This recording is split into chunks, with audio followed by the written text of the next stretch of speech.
Hello, Hello, evening. everyone. Welcome back to MOC Heads, episode 8.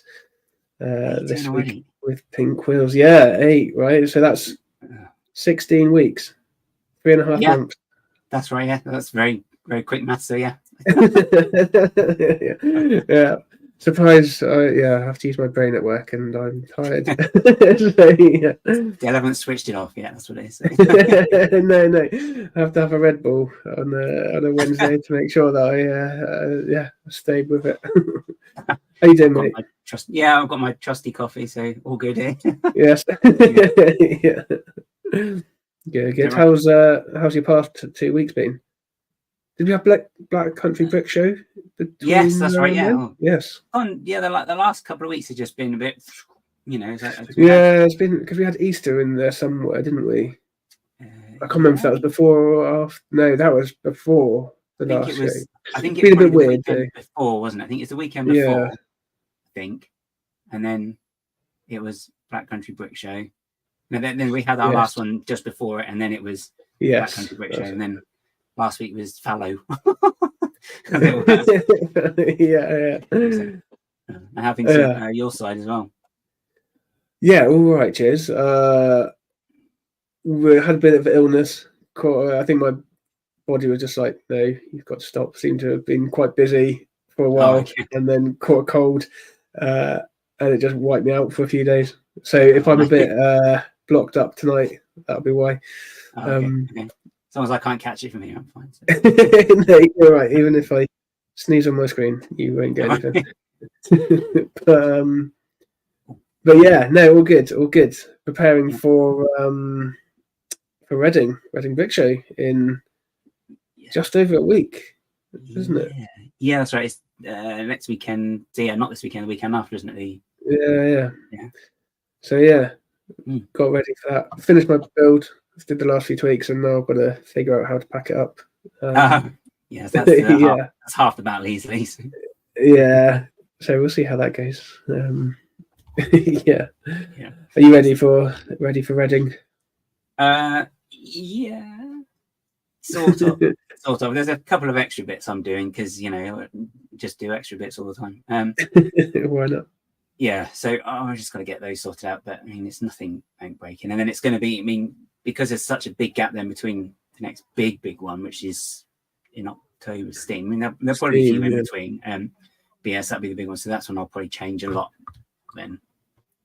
Yeah, okay, because is that your year cycle at that point, kind of? Yeah, kind of. I mean, the year cycle started in Reading, but that's been brought forward to April. So I'll just use that as an excuse then. And once that's done, draw a line in it there and new stuff in theory. Nice. If I can get done. Cool. We'll say a quick hello to the chat, and then we'll bring in our special guest. Yeah, cool. So yeah, hello out there too. Got hello Mark, and Ulrika, KO, Emily Sykes. Hello. I don't know if we've had you on, Emily. I believe you are regular in other streams, but I don't know if you've been on here before. But hello and welcome either way. Hello out there to you, Nicole, Lady McBrick, and Minifig Who, hello. Simon. Hello. Hey, Simon. And Craig, Backstage Pass. Hello. And Tilak. Hey. Hello everyone, and welcome. We do have a poll going. I didn't run this one by you before, actually. I realised that just had to make one up just before. No, it's all good. It's all good. So the question is, and I hope I haven't asked this before, but do you build with other people? You think we have, do you say? Oh, no, I don't think we have, sorry. Oh, okay, cool. Yeah, because I wasn't going to make anyone up. But yeah, do you build with other people? And that can be either MOCs or building sets, like more towards MOCs, obviously, what with this being a stream about mocking. But yeah, and then the options are regularly / all the time, sometimes, not yet, and nope.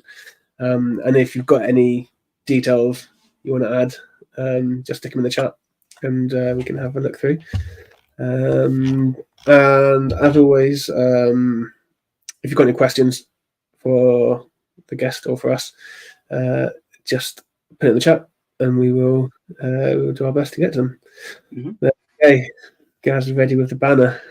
And out there as well. Good to have you in. Yeah. Right.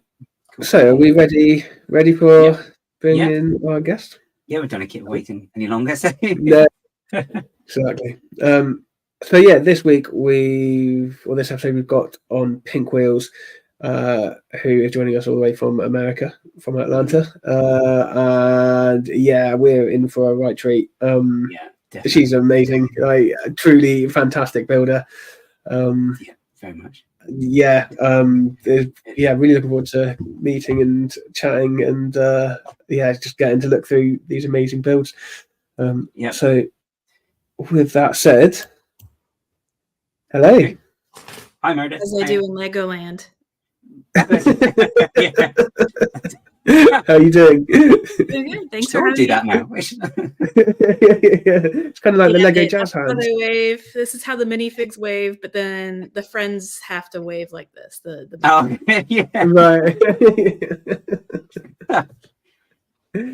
Poor friend. How are you doing? Doing good. How about you guys? Yeah. All good. All good. Thanks. Thank you for joining us. Thanks for having me. Yes, thank you. Real pleasure.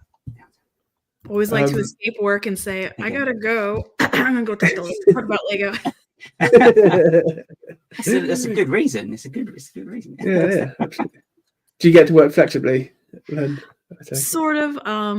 I run a small kind of niche consulting group with a business partner, and we do have employees, but you don't want to be that boss that's always not there and be like, do as I say, don't do as I do, trying to be a good boss out early, but not so I do have flexibility, but at the same time, kind of with ultimate flexibility comes ultimate responsibility. Come out and someone needs backup, that I have to make sure that they're backed up, because don't want to leave someone on a meeting by themselves and get beat up on something or something. So well, we're very happy to have you on, and thank you for making the time. Very, very much so. So let's jump into it. Good. So if you want to tell us a little bit about yourself, who you are, for anyone that may not know you in the chat or watching, and how you got into mocking, and then the inspirations and aspirations. So, my name's Meredith. I usually use Pinkwheels because I try, like many AFOLs, like you're in the AFOL closet, like not something on my LinkedIn or anything like that, but surprisingly, most people still love, like you mentioned casually that you like Lego, and they're like, what? So it's a bit of a surprise, isn't it? It's a cultural, I think, touch point for people, in their 30s and 40s, that it's just, it's seen as a cool hobby. So but still, I don't have my name on my Instagram or my Flickr. Actually, it's on my Flickr, but I started mocking probably around, it was about 2016, 2017. So I actually was still in my dark age when my husband got out of his dark age. We have a daughter. And of course, when she was about 4 years old, we got like some used, and it was Mega Block. It was terrible. It was used like a big bulk, and it was the smaller Mega Block, the actual Lego size. Right. We got like $20 for this huge tub of it, and my daughter has really great fine motor skills, and she liked the Duplo, but she liked using just like 2x bricks a lot. And so my husband's like, well, we need to go on the lookout for more Lego, more bulk Lego. And he ended up finding this guy who lived over on the other side of Atlanta in a different suburb, who was into sorting Lego, and he was in an AFOL. He just had this idea that he was going to buy bulk brick a lot of times from Goodwill, which is like a huge US thrift store. Mm-hmm. So he'd buy the bulk lots online from the thrift store and some other places, and you get to sort it and keep, I think it was 10% or 15% by weight of however much you sorted. And you could keep whatever you want. There was figs in there, cool parts in there. So my husband loved doing that, and he loved getting all these fun parts. for my daughter and I to build with. So at first, and then he started going to lug meetings, and I'm like, I don't know. So I'll say to the lug meeting. And so he finally got me to go to the lug meeting. I want to say our daughter was about 6, so this would have been about 2017, 2018. And they're all such awesome people. Became best friends with many people. My husband complains that I'm more social with the lug than I started first. Yeah. They were my Lego friends first. They're like, you're like my Lego friends first, but they all want to hang out with you now. No, he still got Lego friends, but so then like they would start doing challenges, and they were all very small challenges. In our lug, because they go into the Lego store, but the Lego store windows are like, I want to say like 20 bricks high and like more like 40 bricks wide. So it was always like very small builds that they would challenge you with. And I think I built, it was in the US, we have what's called Moonbase collab standard. Made a micro Moonbase collab standard.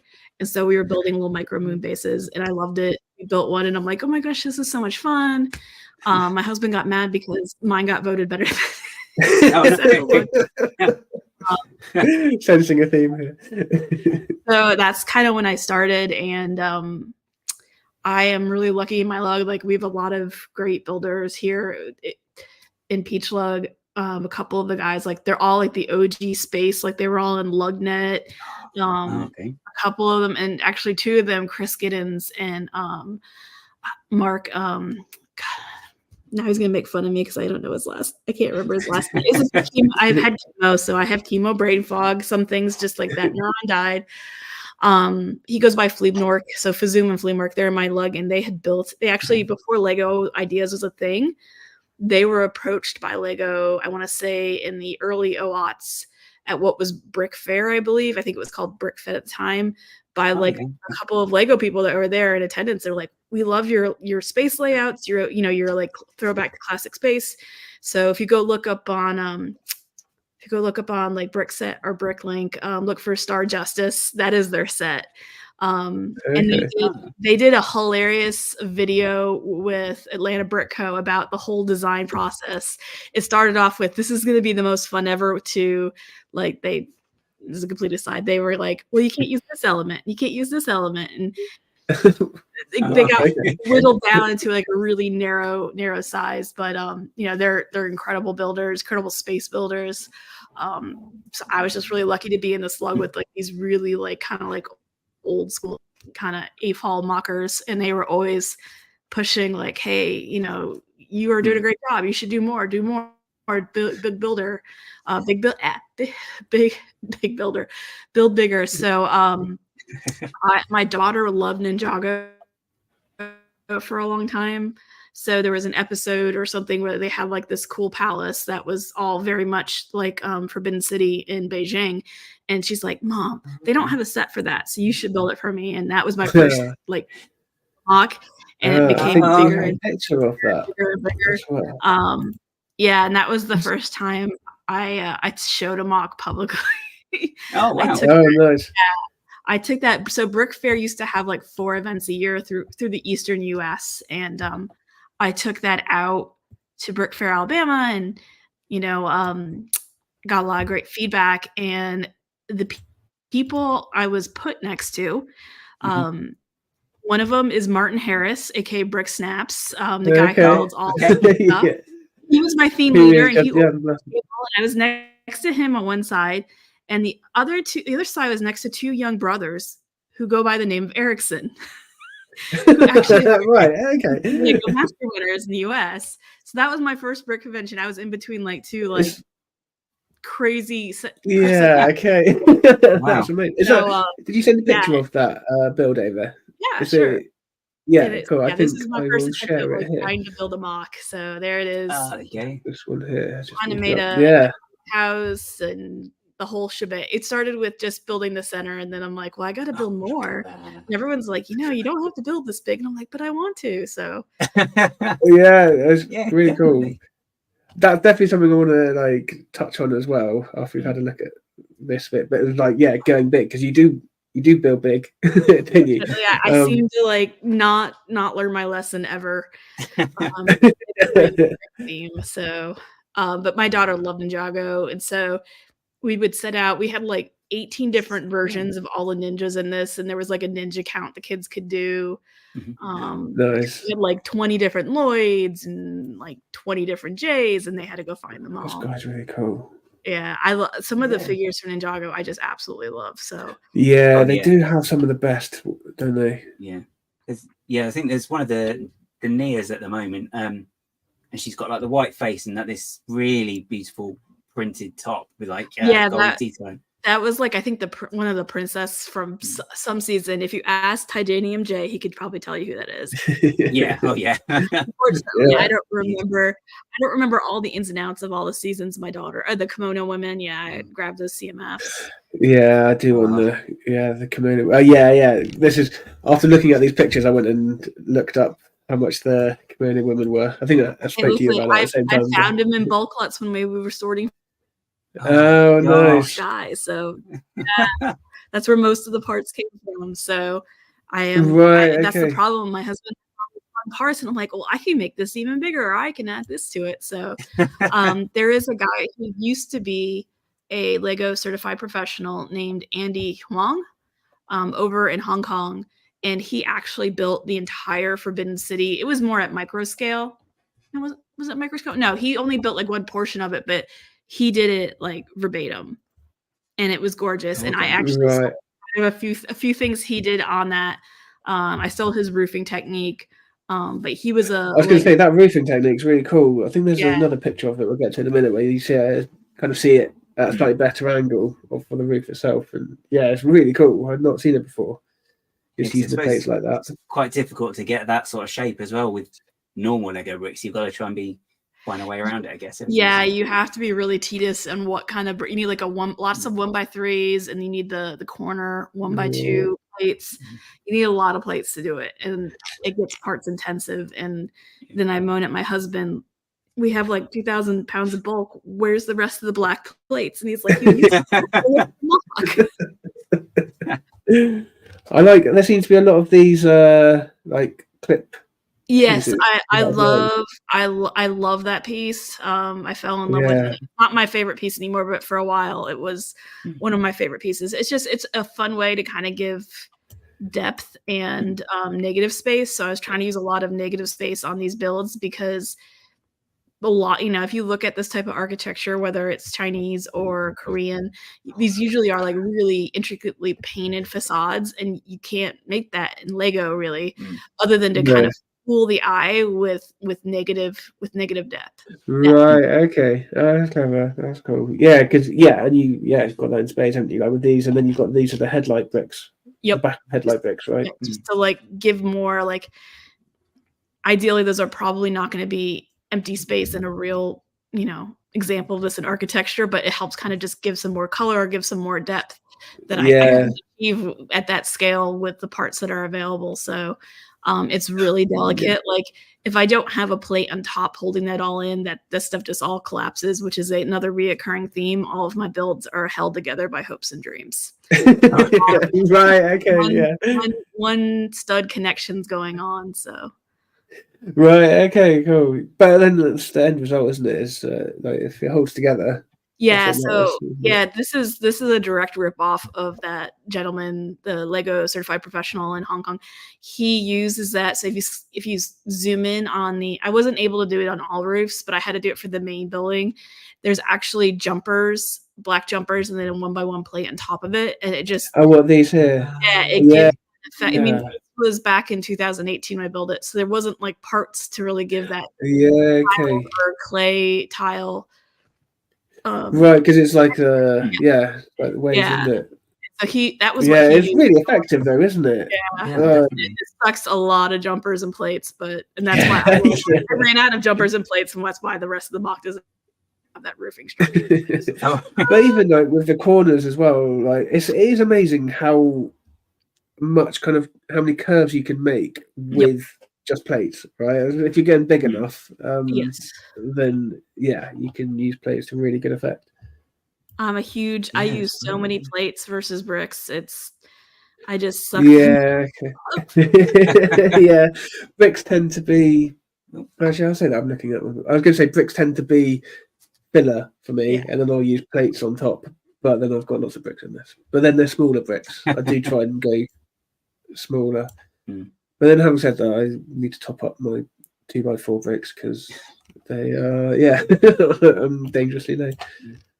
They're very good for like texturing as well, aren't they? When you use like plates in that sort of quantity as well, like you can just get all the different levels, especially like landscaping and general sort of topography, if you like. Yeah, they are good for landscaping. This is the first MOC, so yeah, first go as well. First like display. This is amazing. yeah. So again, there's a lot of hopes and dreams in this fence. So you can see there's a lot of 1x1 stud connections. Yeah, right. Yeah, very well, but I wanted to give that very much carved look, and you can't get that really. With parts of it. And it's only when you zoom in that you notice that like there's a little bit there, and I mean there's hardly anything that's actually like out of place. And then if you're looking at it from a distance, it looks awesome. You can you get that intricacy. The colours are really, really good as well, though, because it's always like the reds and the greens and the black, and then with the gold just to sort of highlight little bits as well. It's just Well, really with TJ here again, that was I think the canon colors for the Ninjago Palace. So I was trying to keep it true. There's a lot more other colors on the side buildings because I was like getting bored of just the dark red, dark green, regular red, black, and gold. I was getting a little bored, so I kind of mixed it up on the two sides. Yeah, I think that's fair. I think it's got a good balance, especially with like the white to offset it as well nicely. Oh yeah, you got the builds here, haven't you? Is this so I needed something to go in the courtyard, otherwise it looked pretty stark. So I made 4 animals that are like the traditional mythical animals of China. My tiger, that's actually the back side of my tiger, isn't the best. Right. But it was a tiger, a crane, a turtle, and a dragon. So okay. So yeah, there's 2 of the dragon and the tiger are on that side. Right, yeah. And then you got one over here as well that you can see, right? Oh, and then there's that one there. Is that the crane, did you say? Yeah. Oh, that's really cool. Can I zoom in? Yes. Oh. Yeah, okay. See, making animals and characters amazes me. It's definitely something I want to get into because like there's so few pieces in there. Yeah, it's hard. Like, it's proper like nice parts usage style stuff, or like making the most out of your parts, right? There's so many figs around as well. Like a tour going through because I was like, you can't be empty. So there's like a tour going through. There's some villains back. There's pizza being delivered. You always have to have fun and make it interesting. And the impression I get with shows is that you can kind of be a little bit ridiculous with it, right? It doesn't really have to be believable. It's all about the builder. I mean, I like to make it fun, put Easter eggs in there, so someone's and this, we did put like, as I said, like 10 J's and 13, Nias, and there was a little sign on the side that said you had to go, like what the count was on the different Ninjago characters, and you had to go find them. And some people kind of ran out. And then there was actually, if you look back in that group there with the guy with the flag, there's a kid. It's supposed to be a bunch of kids, from school. There's kid dead people in there. What the? Yeah. We gave him kitty legs. That's a good shout. So cool. Oh, I love it. It's all the little things like that I think just help bring stuff like that to life as well, because it's just, as you say, like the little stories in there. It's like that's really fun. Yeah. I love it.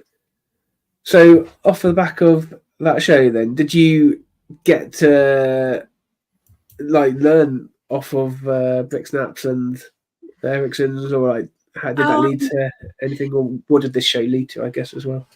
Had a lot of fun. I think it won Staff's Choice or something like that. Amazing. Yeah, and you know, I met Martin. I'd been looking at Martin's builds online as well as the Erickson brothers, and it was just great to meet them. And they are just, you know, all fabulous people.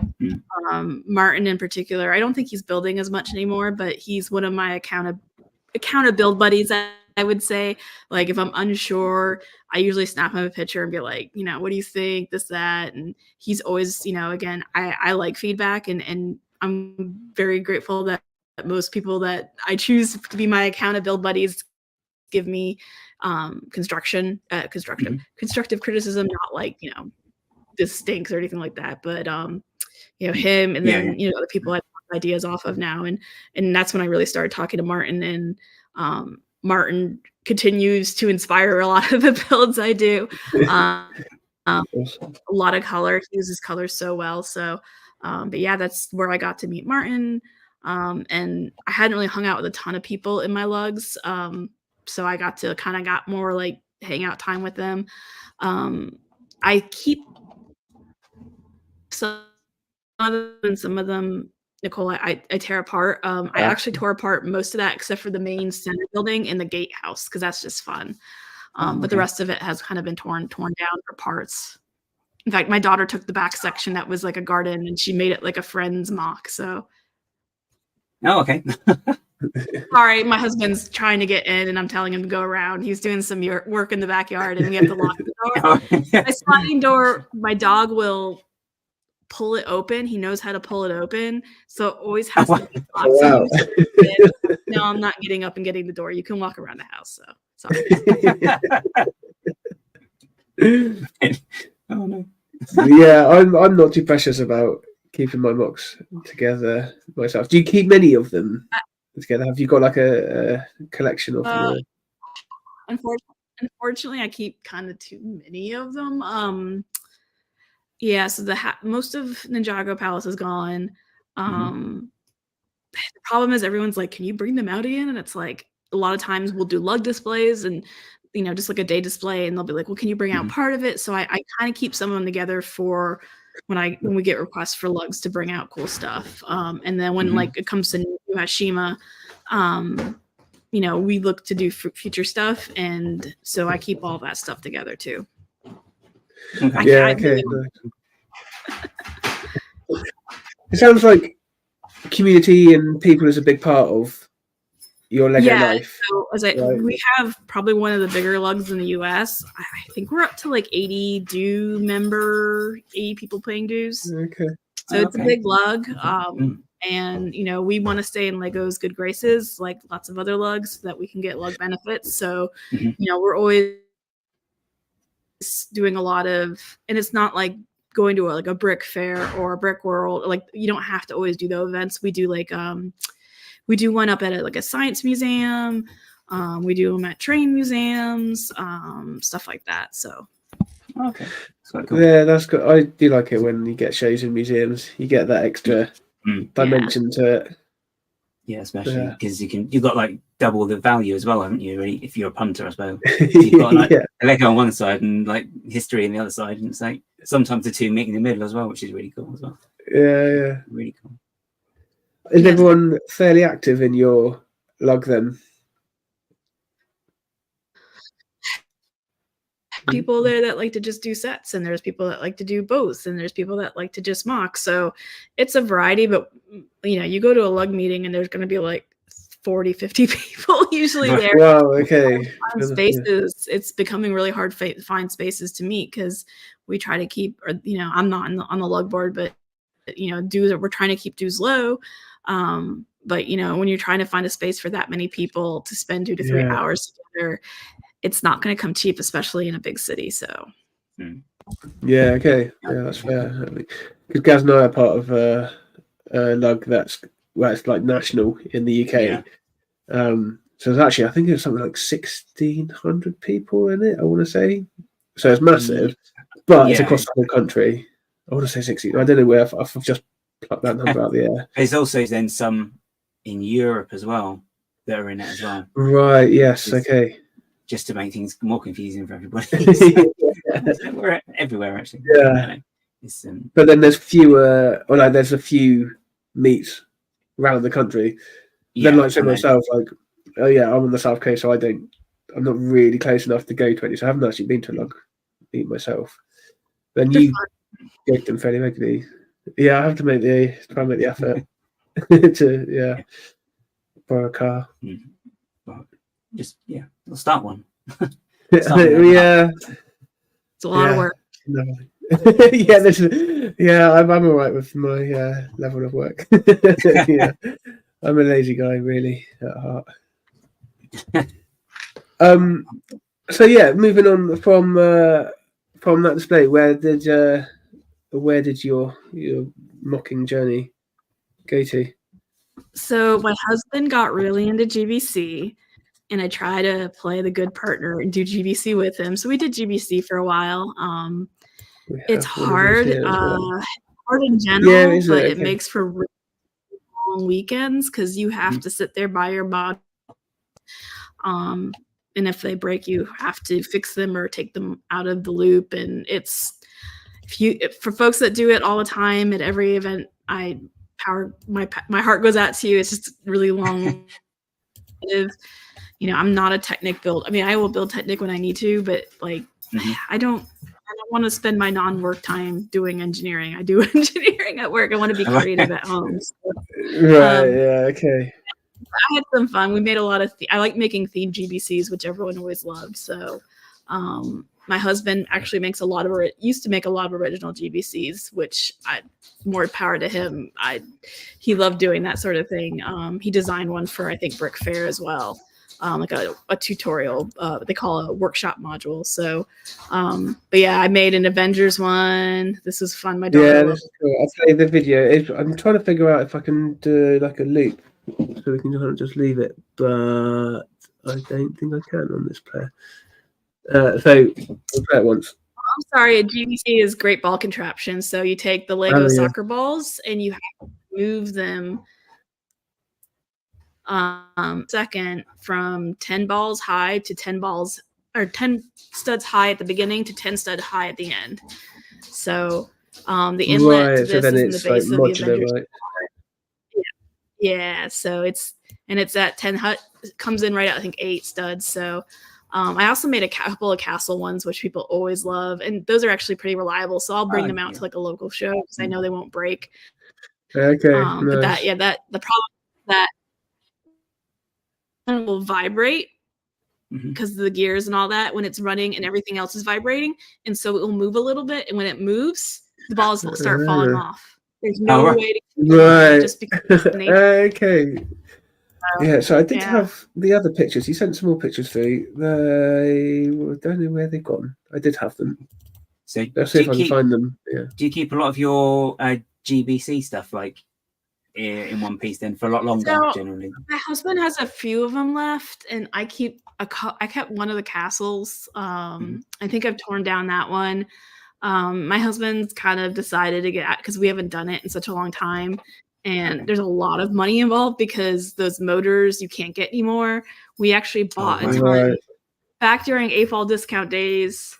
They used to actually have the motors there, and you could buy them before they switched to power up. They were clearing them out, and you could just go to the table or go to the checkout desk and say, I want to buy 10 motors, and we would do that in AFOL discount day. So he had a lot of those motors and tank controllers stored up, and so we sold them to the guy who runs Brick Fan Expo, or the group that puts on Atlanta Brick Con, so that they can have the base, so that people can come bring their GBCs and run a loop, and that the group owns that equipment now. So we actually don't own much of the equipment anymore.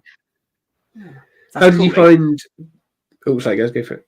No, sorry. I was just going to say that's really cool that they've got like a pool of parts, and the motors especially, I suppose, they're hard to come by as well. So. Yeah, they're hard to come by, and the GBC people, I think there's an aftermarket aftermarket company that makes motors now, replacement motors, because Lego doesn't make them anymore. Yeah.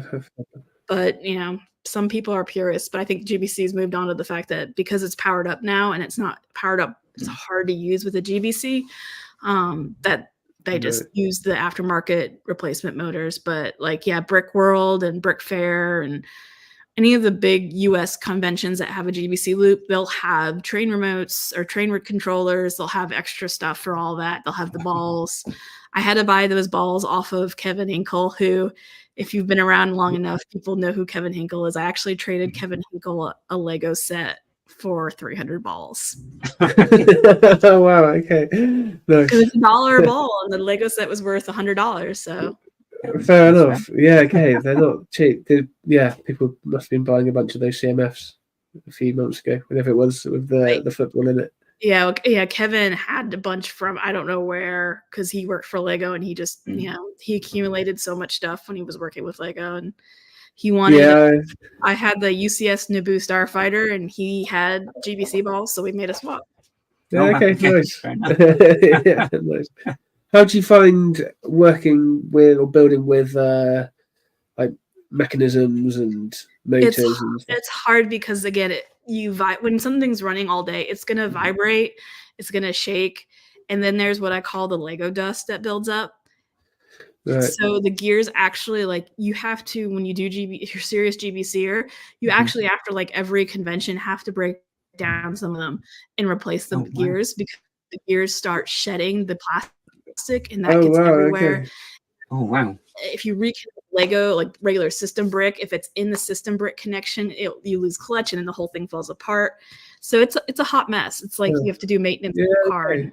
Wow. Not as fun to me. So. I have no idea about that kind of thing. Yeah, you don't even think about how, which makes complete sense, right? Because it's pieces moving and you're running for like 8 hours stuff, straight. So it's just and if you're doing it for like something like Brickworld, where it's multiple days, then do you have to would you have to like, strip it down in the middle of halfway through? Because that's generally over a good couple of days, isn't it, Brickworld? So. No, I mean, some just break down.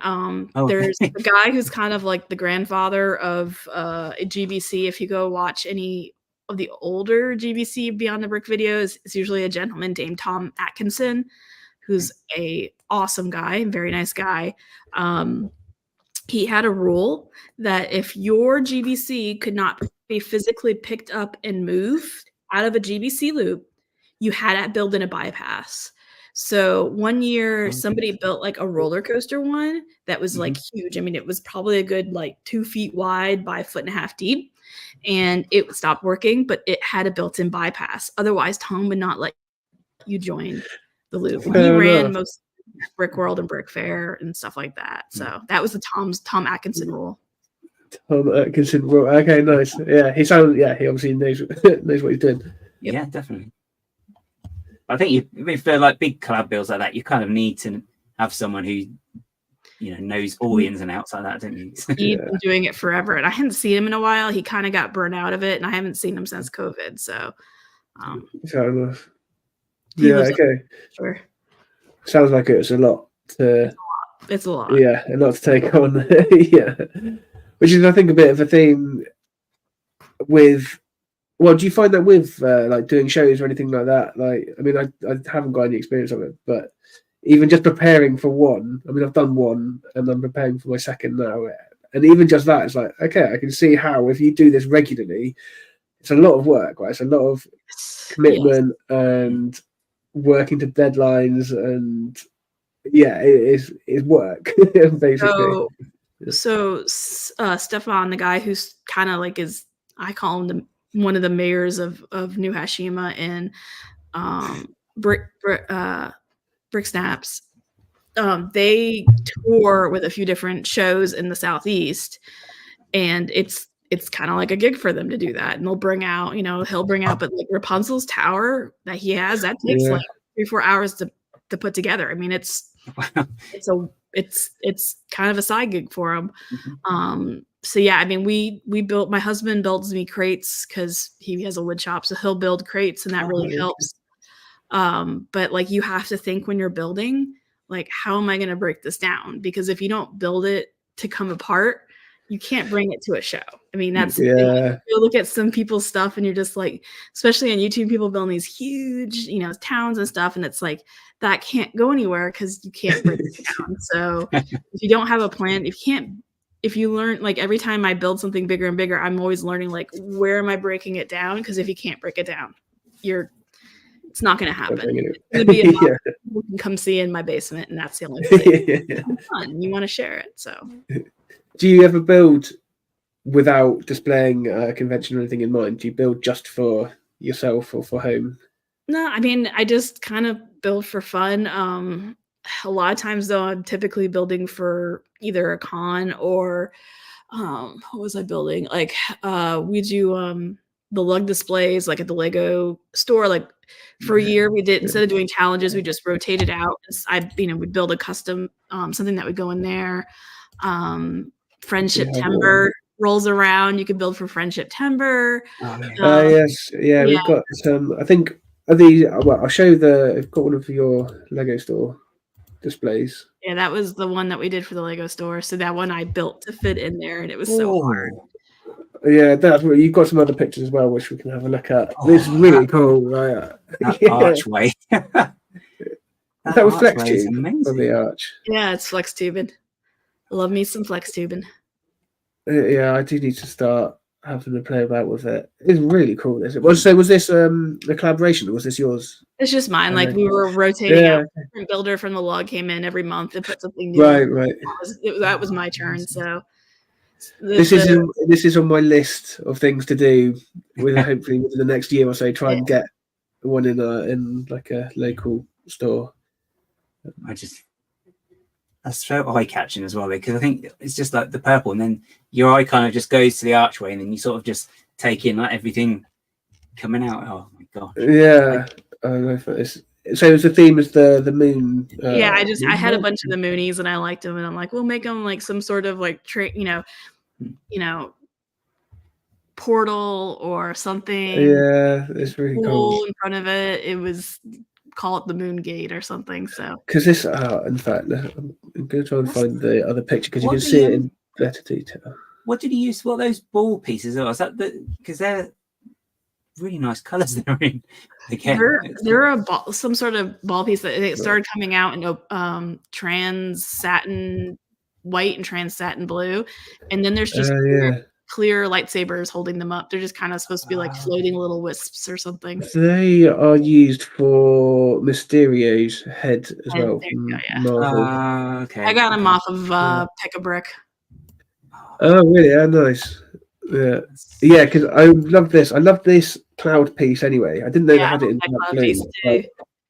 It's really cool. It's really effective there as well. Because is that held on? Have you got them held in with? What, like headlight bricks or something? Yep. Behind here. Yeah. Headlight bricks is so useful. They really are. Oh, and also because with the flex tube means you can have the cones facing in different directions, right? Yep. That's really cool. And what's this bit of here? I don't know if I've seen this before. That's in. Oh yeah. That was in Elsa's palace. Yeah. Okay. The Ice Palace. That's really cool. I'm in there for anything sparkly. Because is this built sideways? Are these plates sideways and then like popped underneath? Yeah, that's beautiful. Oh yeah, like weeping willow style tree as well.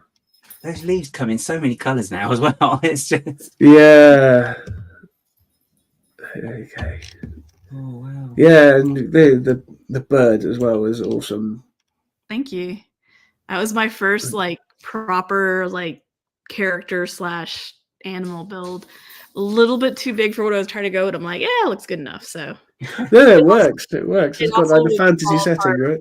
Yeah, it'd fall apart and like if you sneezed on it too hard. Yeah, I get the sense that can be quite a regular thing with characters, right? I need to get me some of these mushroom pieces as well. These are so cool. I think they've been around in a couple of sets now. I think, haven't they? I think they're probably going to be out in the mushroom house as well. That's coming out. I think. Yes. You'd expect anyway. That's how to order soon, isn't it? You'd hope, right? They're missing a trick if they're not. Yeah, lots of snort work going on. And these are like the candle pieces, right, for the trees. Yeah. I love that piece as well. I love that piece. I want to make trees, but I can't make them that big because of the size confinement. I'm like, oh, make some candlestick, like thin little young trees. Yeah, nice. That's effective. Is this FlexTube again here? And then the bars. Right. Okay, cool. Yeah, nice. So how's this held together? Sorry. Hopes and dreams again. Cool. Bars.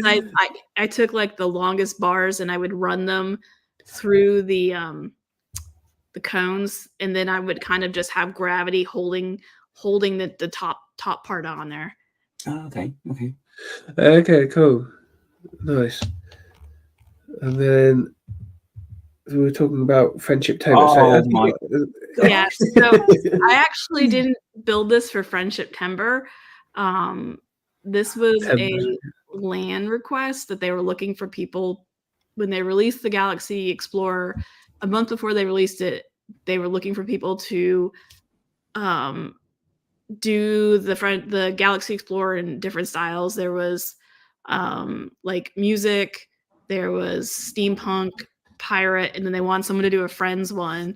And so my LAN ambassador, my lug, told me, he's like, yeah, they'll want you to do it. And he's like, he emailed me and they sent me the Galaxy Explorer a month early so that I could do this. And then they promptly sat on these pictures for a year. Because I'm not allowed to show it. I wasn't allowed to show it until it was in their social media, and they decided not to. They missed the window on it, and they're like, we'll use it for something else in the future. We'll let you know. So I would contractually sign an agreement saying I would not use the pictures I took in social media until they did. But ironically, they told me I could put it. I'm like, well, can I bring it to shows? And they're like, oh yeah, bring it to shows. Tell them you built it for Lego.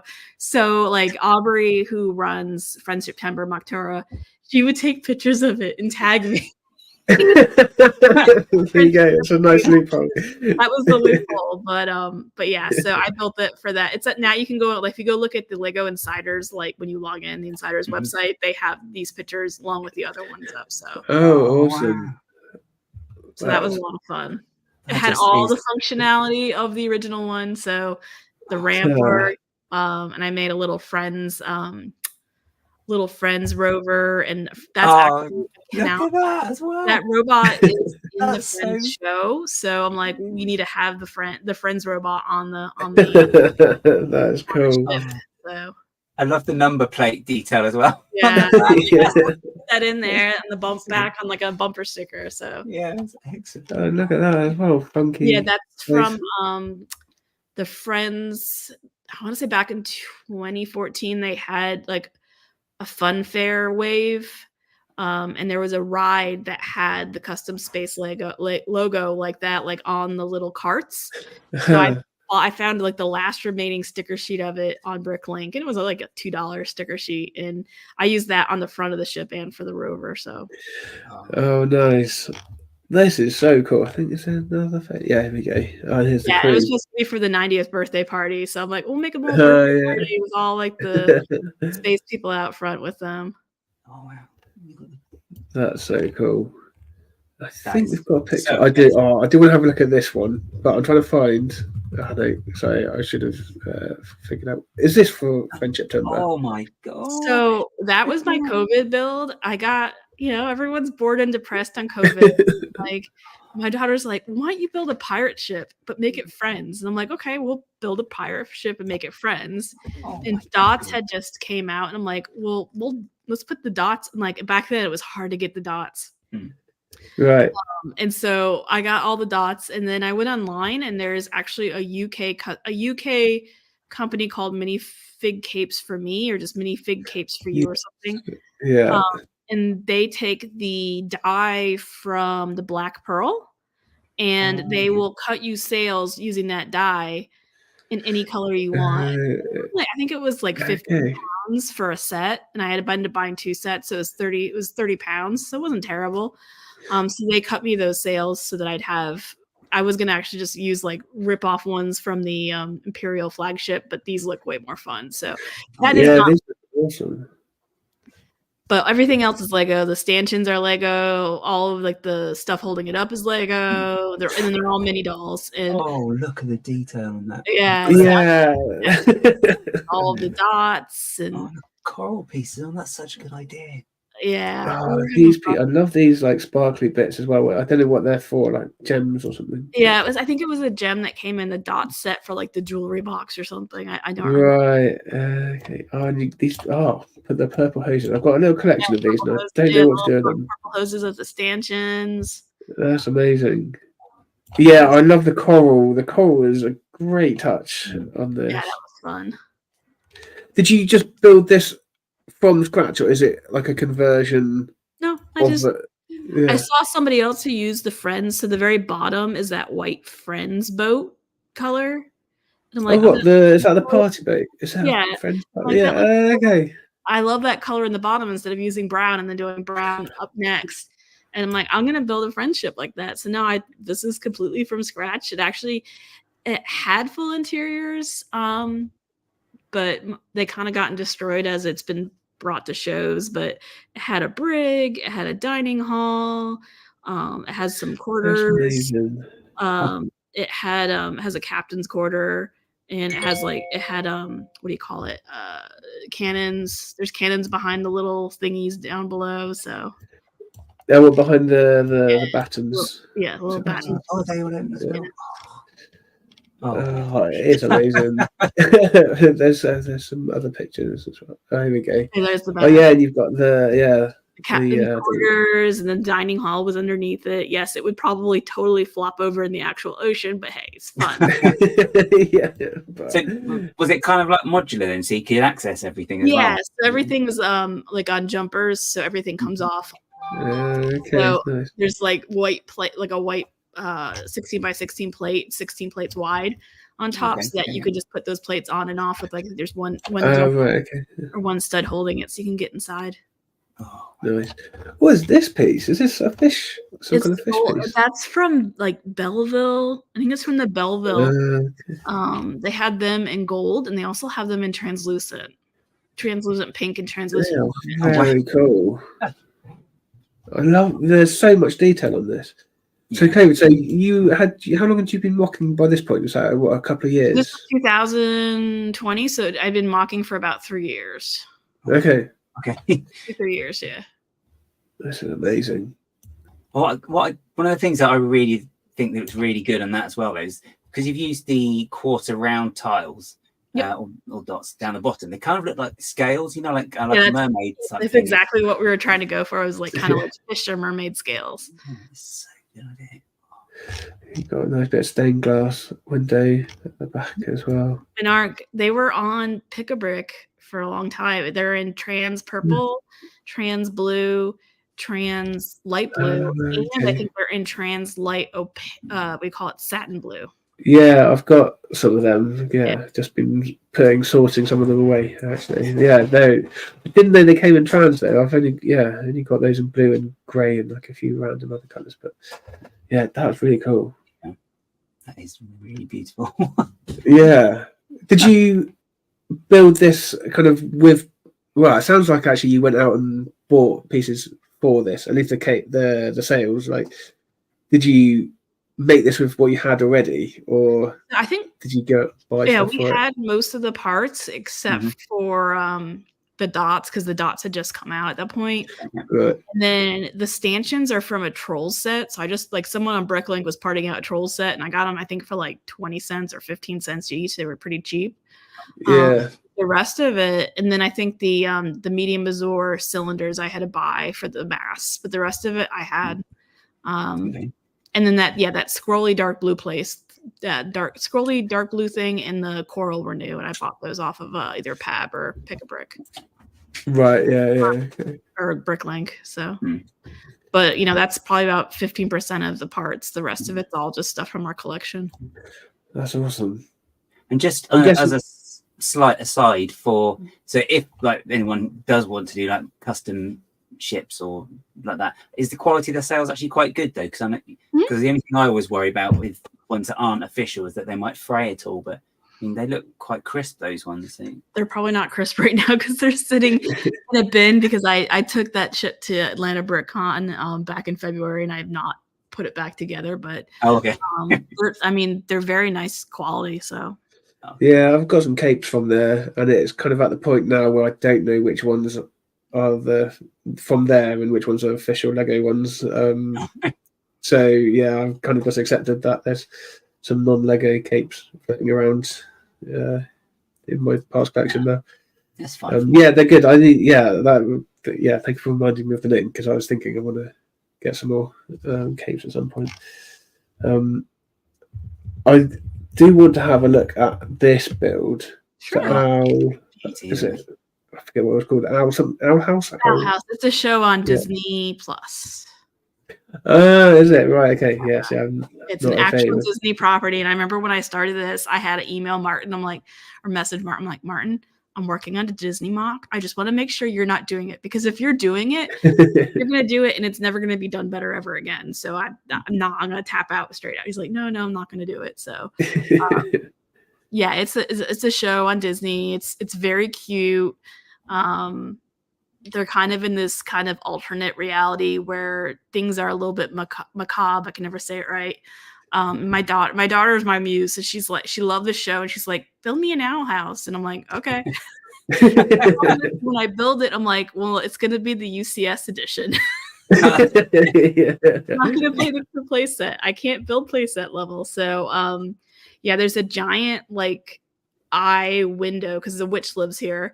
It's very they kind of ripped off a lot of Baba Yaga kind of lore and stuff like that. So there's this crazy kind of witch lady that lives there, and there's this dilapidated tower next to it and a forest. And actually, I posted it to the Reddit for the show, and they're yelling at me because the trees are supposed to be red. I'm like, I don't have they don't make plant pieces very much in red. I used it all for the tower. So yeah. But even so, these claws, I really want to. I think these must have been on a lug bulk at some. That was my lug bulk pick for that year. Yeah, okay. There's 1,200 of them on this MOC. Wow. Wow. Okay. Yeah, because I see people like yourself using them in bulk like this. I'm like, when they're 12p each or something on Bricklink. It's not allowed to share lug pricing, but it was very economical using the resources of a lug to get that part. So otherwise, I wouldn't afford it. Yeah. Now I've seen the texture on the building, the one with the I can't remember just the owl one there. Sorry, the plate, is that just all plates just to the left? Just all stacked up. Yeah. Well, that's if you scroll in, some of them are upside down. I did in the front. I did kind of some. I ripped off. I can never say his name right. Regal. Where yes, he uses a bar behind the wall, and he uses a clip on a plate, and then that way he can flip the stud direction really quickly and efficiently. And you don't get any height differential. So that I did some of that in the front. The rest, it's how do I say this? It's not very structural. And granted, this is three studs deep. It was just kind of it falls apart pretty quickly. So I only used it on the front to kind of give some cool flipping of the stud direction. But yeah, so that side building though is all studs up with just plates and round plates and tiles and all sorts of things. I love how you've got the broken effect in here as well. Yeah, that's why I had to go 3 studs deep because they had this broken stucco look, and it just I didn't think I could do it justice just using snot, especially with all the curves on this building. I just well, then I can't curve it at the side, so it was just executive decision. We're just gonna go deep instead of just putting it on the surface. And then so that is held in there by hinge plates very, very delicately. So this bit here, this is awesome. So that the very top one is actually only held in by friction. Right. Okay. It just sits in a hole. Enough. Yeah. Okay. The only way I could achieve that curve. It was extreme.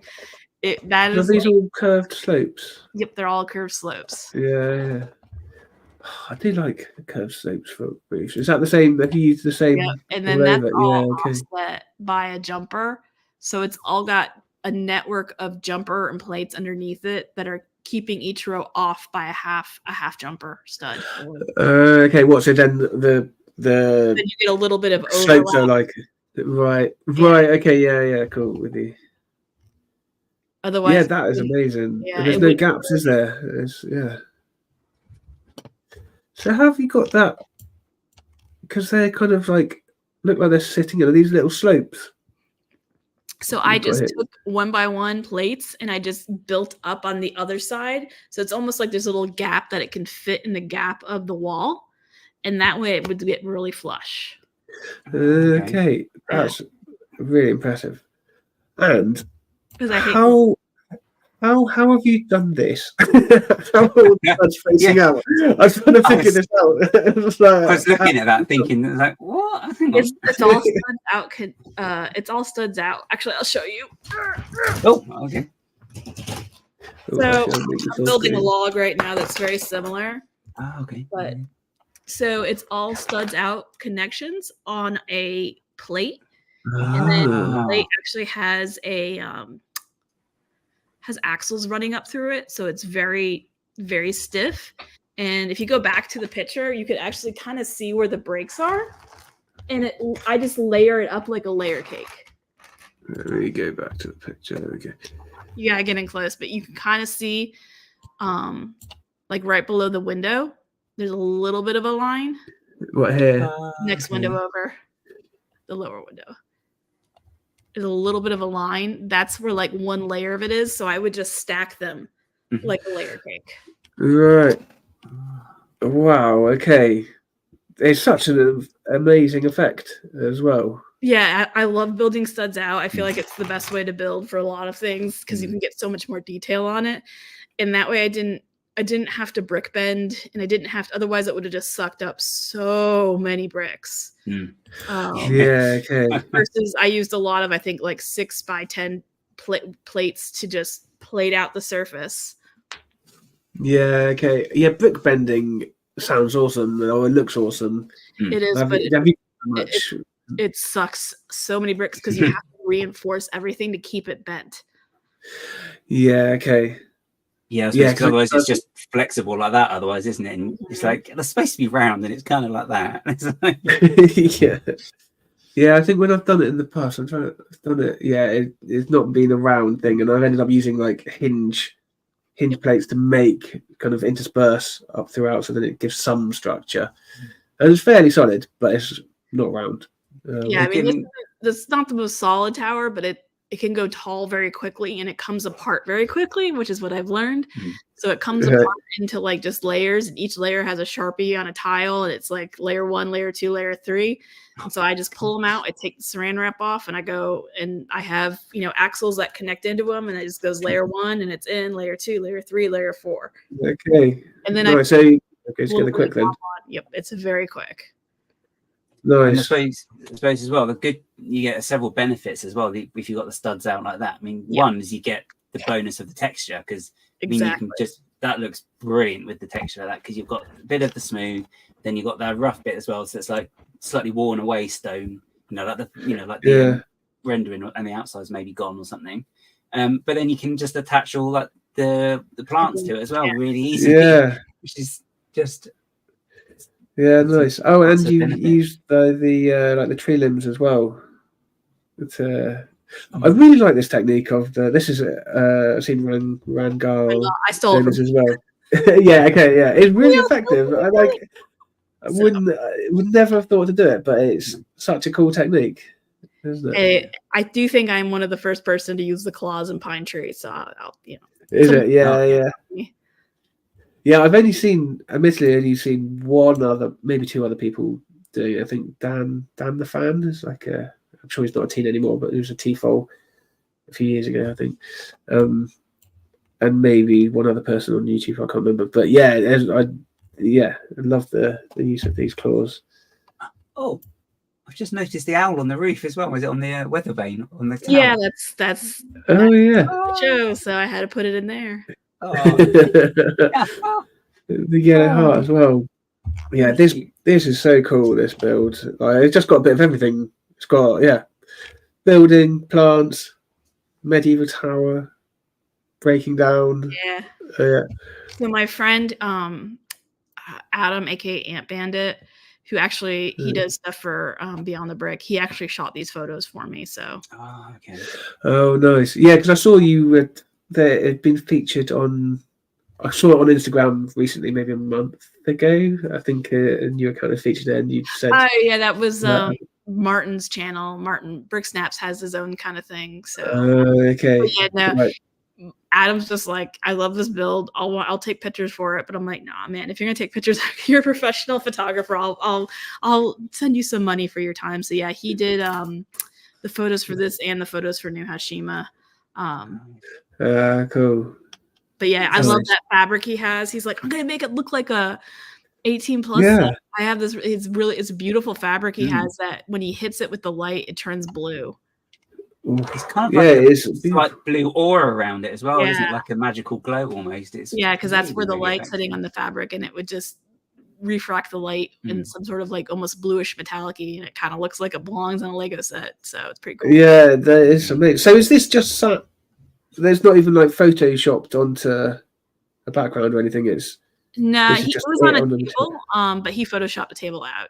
Okay. Right, but still, like the material, like the background is, No, it's some sort of magical photo people's fabric that once you hit the light, because he had two big lights on it aimed at the same center, and it just made it kind of glow right there. Nice. It's one of the. Do you find it slightly? I don't know if it could just be me, to be honest. But do you have it sometimes when you have these MOCs and you think you're like, you make something and just taking a picture of it yourself, it just never looks quite right. No, I still get pictures, so he's always like, hey, I hit him up for the New Hashima stuff because there's a secret project we're working on for it. And I'm like, you're going to do it way better than I'm going to do it. So when the time to set all these up and clean them up, I want to have someone take decent pictures of them. So. Oh, I've just seen you use the gear for some as well. Somebody's done that too before. It's just, for kind of like that fishy gill mushroom kind of. Yeah, okay. What's this here? Is this like what's going on with that? Like rounded plates, the 1x2 rounded plates with bits in? I think so. I don't quite. It might have fallen over. It might have been something else. Right, okay. By the way, it looks cool. Perfect, but you can't get everything. Right, so I've just seen what the time is. So I think it's probably a good point to check on the poll, check in the chat. Hello, chat. Sorry, I feel like we've probably neglected you a bit, but it's been too engrossing so far. So I've seen a few people out there. Seen Omega Man. Hello, TJ. Did see Greg, London Bridge Bricks as well, and Kerry Brickapix. Hello. There is. Oh yeah, the Bricketeer. Hello. Looking forward to meeting you at Reading. I believe you're going next weekend. Did I say Redmond? If I did or not, hello. Chris, One Brick Stud. Hello. And I think, and Trev, of course. Hello, Trev. Oh, and Tommy. Hello, Tommy. Yeah. Hello. And we'll just check in on the poll quickly, and then we can have a look at some people's MOCs. I think we've gone quite floral this week. I think you influenced me, guys. So, do you build with other people regularly / all the time? We've got 6%. Sometimes 12%. Not yet 47%, and nope is 35%. Okay. So the majority haven't, but it looks like they're hopeful. I think it would. I'd really like to do a collaboration of some sort. I would. Yeah, it seems like a good thing to do. And it's quite like the like the back and forth with someone and getting because when you I'm terrible when I build stuff. I just look at it and be like, I don't know, that's not very good. And then someone else will say, oh my gosh, how have you done that? And you're like, What, that? Oh, okay. So you need an encounter build buddy, you know? Yeah, definitely. I think that's a really good idea as well. I think just having someone just to say, come on, no, that's fine. Keep going. You're doing well. Yeah. Or, what was it you called them? Oh, sorry, guys, go for it. Build buddy. Accountability buddy, yeah. Accountability, yeah. They keep you accountable. Yeah. What do they keep you accountable? Well, just somebody to give you feedback or level set you or stuff like that. Yeah, okay, nice. Sorry, I just saw Craig giving me some shit for staying on the chat. We kind of had a whole, for New Hashima, there was a whole Discord of accountability buddies. So, but I still like getting feedback on my stuff. Yeah, I can imagine for New Hashima, yeah, they must have had to have been like that level of organisation or that level of, yeah. I think it's good that it's constructive as well, though, because as you said earlier on as well, I mean, you don't want someone to say that's no good. You want someone to say, maybe do this as a, you know, because it could be, you know, just one little thing that maybe you've just done on the side, and they'll say, actually, yeah, no, that you want to focus on that because that's looking really good. So you can maybe just take it in a different direction. Yeah, that's an interesting point. Yeah. And you know, I don't know if we want to talk New Hashima now or later, but the people involved in that collab, some of the builders are probably some of the best builders in the US and maybe even the world. Blake, I can't remember his last name. I'm sorry, I'm horrible with names, and it's been even worse. Simon Liu, just Ted Andes, just like, you know, people that are always featured, always, you know, writing on like Brick Nerd or beyond in the Brothers Brick or stuff like that. Just like people who, like, you go to their Flickr and you're like that person, you know what I mean? Yeah. I was really, really intimidated.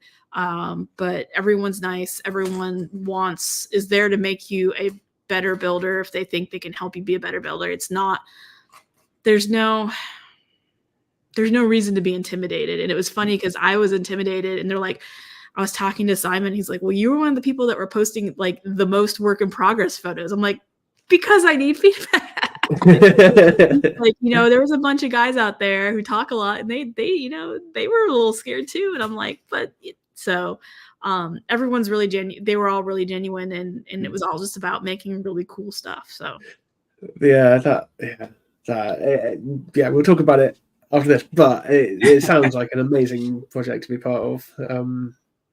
Yeah, like it's absolutely mind blowing. Basically, I never really know what to say when I look at the photos. It's like just can't get my head around it. Just kind of every aspect of it.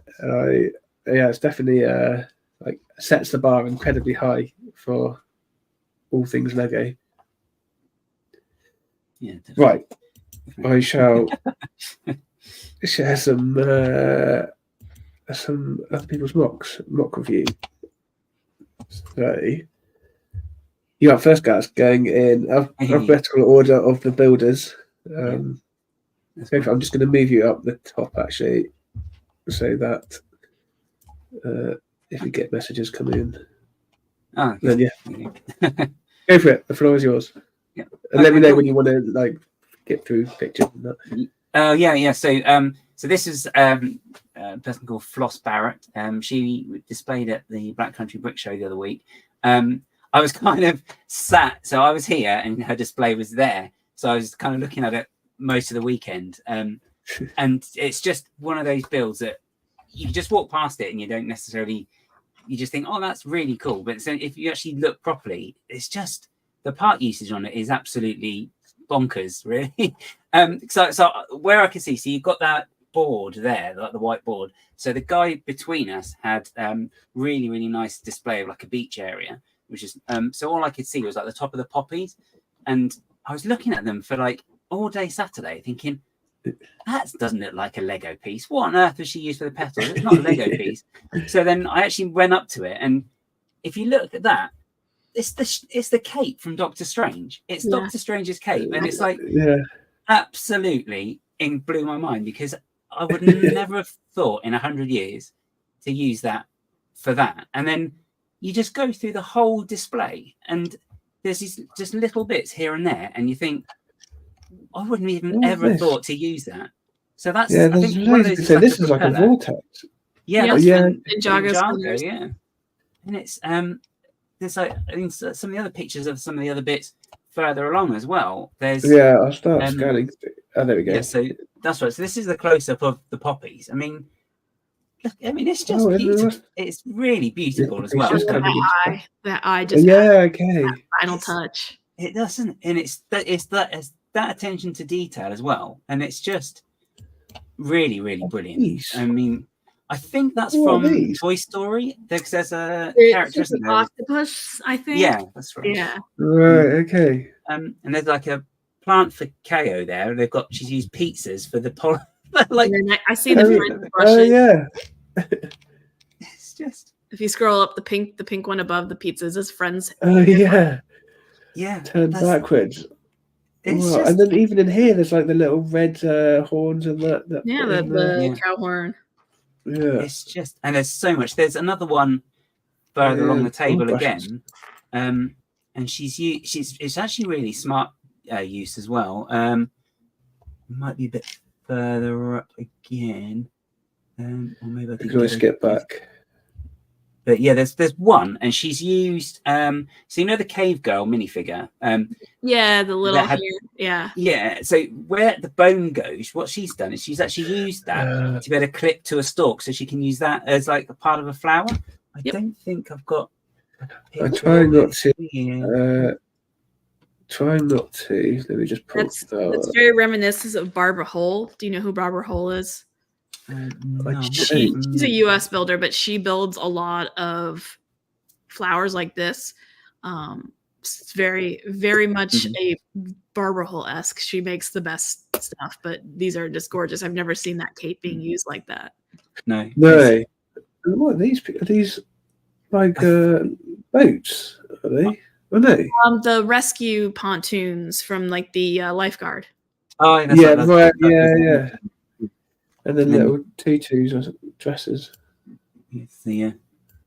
But it's just such good part usage. Even. But another good thing as well. I mean, Mark pointed out the bowl or the vase bit she's created there uses a piece from, I think it was Raya.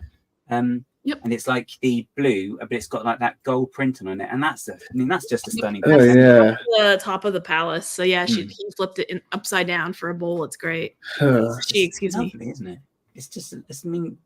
It's just one of those displays. It's just like. Oh, okay. Yeah, it's amazing. And what are these pieces as well? I think there was a better picture. Let me see if I can. Sausages? It could be. There we go. I would not be surprised. Oh, it's crowbars, is it? Crowbar. Yeah. Sorry, yeah. Yeah, this is ultimate. Oh, that's Nice right. And then- parts usage, isn't it? And you've got like the there's plates just there as well on the other ones. It's just everywhere you look, there's just something. Just when you think, oh, okay, and you go to move on, and something catches your eye, you're like, oh, what? So I just I've gotten into these flower pieces lately. These The old school they're one. kind of- yeah, nice I one. keep picking them up whenever I see them in the Bricklink seller's shop now. They tend to be quite cheap, so I'll just have all of them, please. Because you can piece them together with the newer flower piece as well. If you put them on a stalk, I was putting these underneath the newer piece, and then it adds a bit of texture.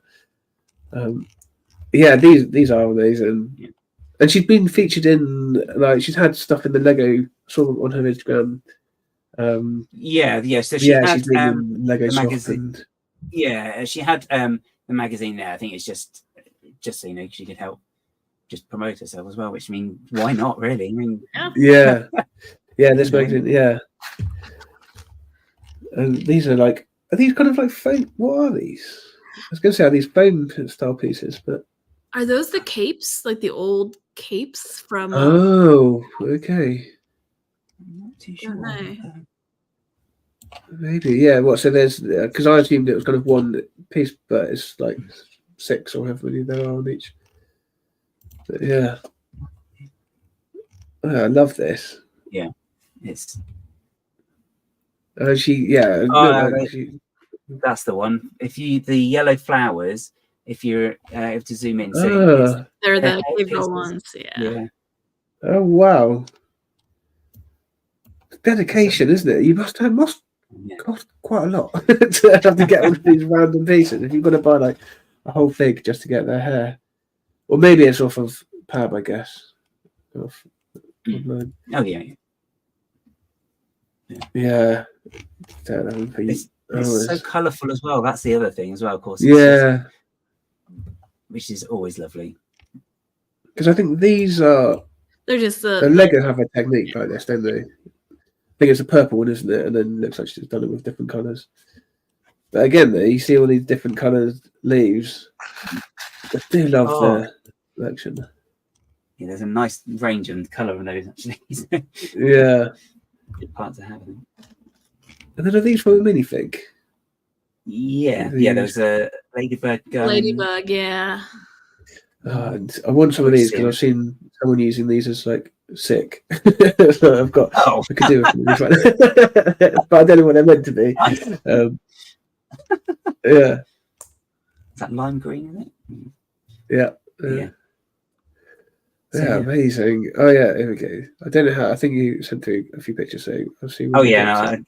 I just kind of went a bit crazy with the pictures. No, all good. Okay. Right, so that's Flossbarrett. There's links, as with all of them, all the MOCs we're looking at, and for Meredith as well. Links in the description of the video, so do go check them out and do all the social media things you want to do. So next up is me. I'm going to absolutely butcher the name, but Jiwoo Seon. But yeah, she's an amazing builder. Anyway, like you might have seen some of her stuff. It's more regularly seems to be like buildings, like with really intricate details and stuff. But then she's done this as well. I want to say this is featured in Lego House. Yeah, I think she's it got was stuff like the nature, build something nature inspired. I think that's what the contest she won. Right. Yeah. And this is just amazing.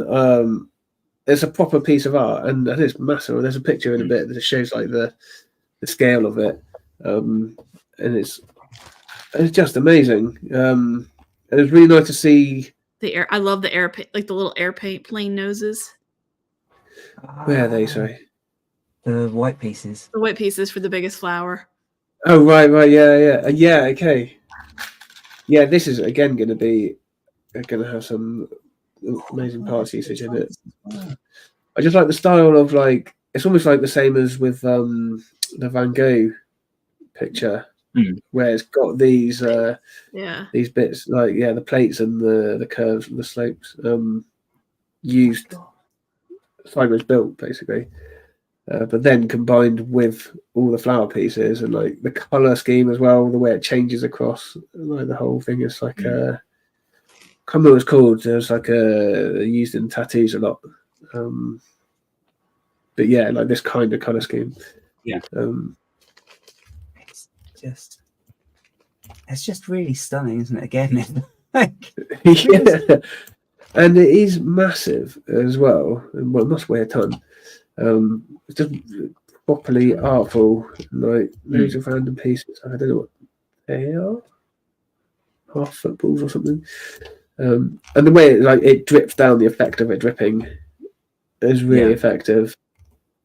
I really like that idea. It's a good idea as well. It's kind of like it just makes it seem like it's alive as well. Isn't it? Well, yeah, because I guess it's got so many like that. Sorry, let's go for it. But yeah, it's got so much depth to it, right? It's like, all sorts of different levels to it. And again, the parts usage is just so detailed. Must have taken so long to do. Yeah. Really cool pieces like this. I'm assuming that's got in Ninjago. Ninjago has all the cool pieces. No, I think that's from what do you call it? The Lunar New Year parade. Okay. I should have got that. I missed out on. I ummed when it was on discount, and I waited too long and missed the opportunity. That is lovely. But yeah. Again, just amazing pass usage, and it would be so cool. I like the way that the colours are kind of. You kind of group them together as well, though. With seeing you've got like the yellow and the green, and you've got like the red, then with like some pink and some corally bits, then with some hints of yellow and the orange. So it's kind of like, as you say, like a color. It's almost like a color wheel, isn't it? I suppose. Yeah. There was a term for it that I've completely forgotten. I've got a tattoo with this gradient. Yeah, like yeah. There we go. Oh, so that's okay. yeah. Okay. Wow. Yeah. So it's a proper piece of art. Yeah. And I love how also like during different times of day you must get like depending on which way the light's coming, you'll get shadows even coming into play here, right? Especially from this main bit here. Wow, the size of that, mate. Yeah, it's an absolute beast. I love that. Yeah. I really want to go see some of her stuff. And I think even if that was done, even if they reproduced that as just as a print, it would still be stunning. Yeah. Not as then as you're seeing it in real life like this would add like I would say the extra depth, and that sounds like a bit of a pun, but it would be. But yeah, it would do. I think that's the last one of that. But yeah, Jiwoo Seon, go check out her stuff because everything she does is amazing. Definitely going to check that out. And next up, we've got yours, Meredith. Yeah, so this is a builder in Poland, and I've gotten to meet him via New Hashima Discord. But I think I've been following him on Flickr for like 5 years. He does he used to do a lot of like he has this like French street that he did where he's like graffiti bricked in and stuff like that, and it's just so the texture is just so granular. It's just like he had his own style almost. And I think he did this for an architecture competition. I think it was called Mark Texture or something for March or something. And I loved it because he got the Art Deco, but then there's just like the facade kind of is a little torn down. And then there's the color. I love color. So I saw this. I think he had it out for like a few weeks ago, and I'm just like, I absolutely love this. Yeah, it's amazing. It's instantly recognizable as well. I was in that house about 6 months ago. Last year, it's the last one I went on. Oh. Yeah, it's awesome, and the colours of it does get the colours really well with that roof, and this architecture is really cool. And of course, I love the ski goggles for the railings on the balcony. Yeah. Oh wow. Yeah. Those are so cool. Yeah. There's so many cool little parts being used. Like this is boomerang. I'm guessing was it propeller or something? Yeah, the boomerang. Yeah. Is that the Medusa hair as well? He's got down there. Yeah. Yeah, if you just go up there like to the wall part, like he has the studs going like in 20 different directions to make the white part of the wall. And it's just right. Oh yeah. It's just he has studs out, he has studs going right, he has studs going left, going up, going down. Yeah. It's just wow. That's part of his style is having all this texture just built in, and it looks so organic without being like over the top. Sometimes you can see texture on some people's castles where it's just like we stacked every plate we owned. You see it like done this way, and it's just like, man, that just looks like when you zoom out, it just looks like plaster that's been beaten down over the years. Yeah, it does, doesn't it? I'm sure I think I'm seeing photos of the building as well that this is based on, because it's the bottom half is the bit that sticks in my mind, because I think it's. But my gosh, because it's got amazing. It's a really impressive building. Yeah, because it's the name completely escapes me. I should know it. It's really famous. Yeah, I think it's in architect. Seville. Is it in Seville or Barcelona? This is Barcelona. It's the guy, whoever the name guy who did Park Well, and like loads of the architecture around Barcelona. Is it called is it the Casa Batlló? Gaudi. Yeah. Yeah, this is Casa Batlló. It's a really cool building as well. Like inside, had like the really kind of ingenious use of like basically built-in air conditioning before air conditioning was a thing, but like building these like wind tunnels basically throughout it. And it's just really cool building, like really interesting like stylings in the roof and stuff. Like it's got loads of curves throughout and outside. It's quite sort of natural, isn't it? Though you know they don't feel like they're forced curves in this. They just feel like they're quite organic in there as well. Yeah. That's like, I think that was his thing. It was like organic, and like water and animals are like a big influence. So I think squirrels feature quite a lot in his stuff. And did you say, Meredith, that he's done like a street's worth of these as well? No, he has like another MOC that's just like a random French, like a Paris street where just like it's gorgeous. It's on his Flickr, and that's actually pretty old from him, but that was like the first thing I really liked. But yeah, I've been fangirling on his stuff for a while, and I guess he will be doing something for New Hashima for bricking up Bavaria, I think. Oh, okay. Okay, nice. I seem to have got his name in there twice, but there you go. I really like the use of the horns. Yeah, these are off of his Flickr as well. Oh, that's the minifig. I've seen minifig hands being used a lot now. Yeah, they get used loads, don't they? Yeah, he had some further up as well. I had them at the top here. Don't see that very often, actually, jamming them like in the anti-stud. But yeah, that's amazing. Yeah, isn't it? I love this scale as well, because it's that level of just genius, really, of like being able to represent, especially something from real life, on such a small scale. And he's got the really capture as many details as he has as well. That's it. There's so many details caught in that. Yeah. I think that is the last one. Oh no, what's he got? Oh, he's got one of those rings as well. Like I don't know what they are. They're used as weapons in one of the Marvel sets. I think they're like hoops in the play park set. Got one on my keyring actually. Yeah, I found it on the floor on my way out of a Lego store. I was like, no, not store, sorry, a show. I was like, oh, okay. So yeah, that is MOC review. Yes. Go check all of their stuff out. Fantastic builders. I'm definitely gonna go. Well, I have been checking out. Is it how do you say it? Toltomeja? I think so. Yeah.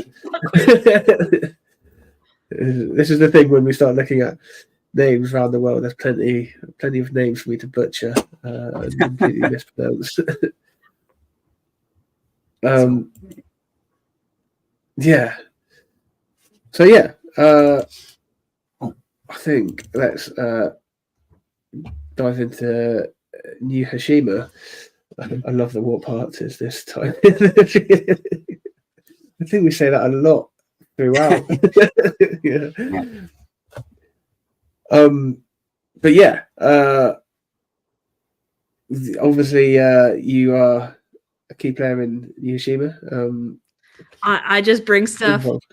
I bring it in wherever Simon and Stefan say put it down, I put it down. But no, as I said, so the history of New Hashima really starts like back in 2013. What? Yeah, okay. Yeah, it was a collab called Cyber City, and it was at, I think, Brick Fair. It wasn't Brick Fest anymore. It was Brick Fair, Virginia. And they used the same cube standard and all that. They had come up with the cube standard. Okay. And I want to say 1 or 2 people that were doing it. I know one of them. I can't remember his name. His last name is Carter. I can't remember his last name. Who did it? He actually now works for Lego. He works on Dream. Oh wow! Oh wow, cool. Yeah, so there was like 15 or 16 people back in 2013 that did this. And so Stefan, who lives over in Alabama, so it's kind of like about 2-3 hours away, and met him several times because they used to do a brick fair down in his near his town in Birmingham, and it's only 2 hours away. Okay. He's a great builder. I mean, I think he's probably one of the most underrated builders in the U.S. What's his name? Sorry, Stefan Form. It's super Italian. Formentino. If you start typing in Stefan builds Lego, you'll find him on Instagram. Stefan builds Lego. Cool. Yeah. So he got really inspired. He saw pictures of it. I guess it was on Brothers Brick had like an old article about it from 2013, and he found it and he's like, I want to do this. And I want to say it was 2020. He showed up with, just a small portion of his new Hashima, and it was gorgeous. It was absolutely, even just at that small little bit of it, it was gorgeous. And that was right before COVID. And I'm like, I talked to him a lot. I'm like, man, he's like, well, I think I'm going to make a standard for this or try to get a collab going. And I'm like, if you ever do that, I'd love to build something. And he's like, yeah. And then COVID happened. And then the first Brick Fair Alabama back in 2022, he comes back and it's like tripled in size. He had a co-builder. I think is Mike. I'm terrible with the names. They're getting so fuzzy. But him and a co-builder and his lug made it even huge, and they put more lights in it, and it was just awesome. And he goes, yeah, so we're doing a collab now. And I'm like, cool.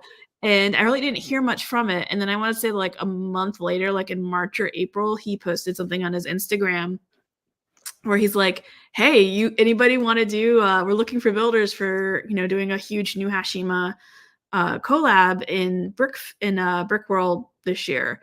That was 2020. So it was the next year. It was like, when was it? It was 2022. No. And then, he said he was going to do it in 2022 and I didn't hear anything. And then 2023, we had Atlanta BrickCon, which we'd had before COVID, but it had been difficult to find places to host it in Atlanta, but the owner found a new place, and he, of course, and now it's huge. Now he has this whole section that's like 4 feet by 4 feet that he's built by himself. Like, this time for 2023, I'm going to do a collab. And I'm like, I'm in. I think a month later he posted it, and he ends up getting with Simon Liu. So if you don't know who Simon Liu is, I think it's MOCs on Instagram and Flickr. He is kind of like, how do I say this? He's kind of like the prom king of Brick World. Just a fantastic builder, such a nice guy. He's like, he even wrote an article about being Lego dad to people.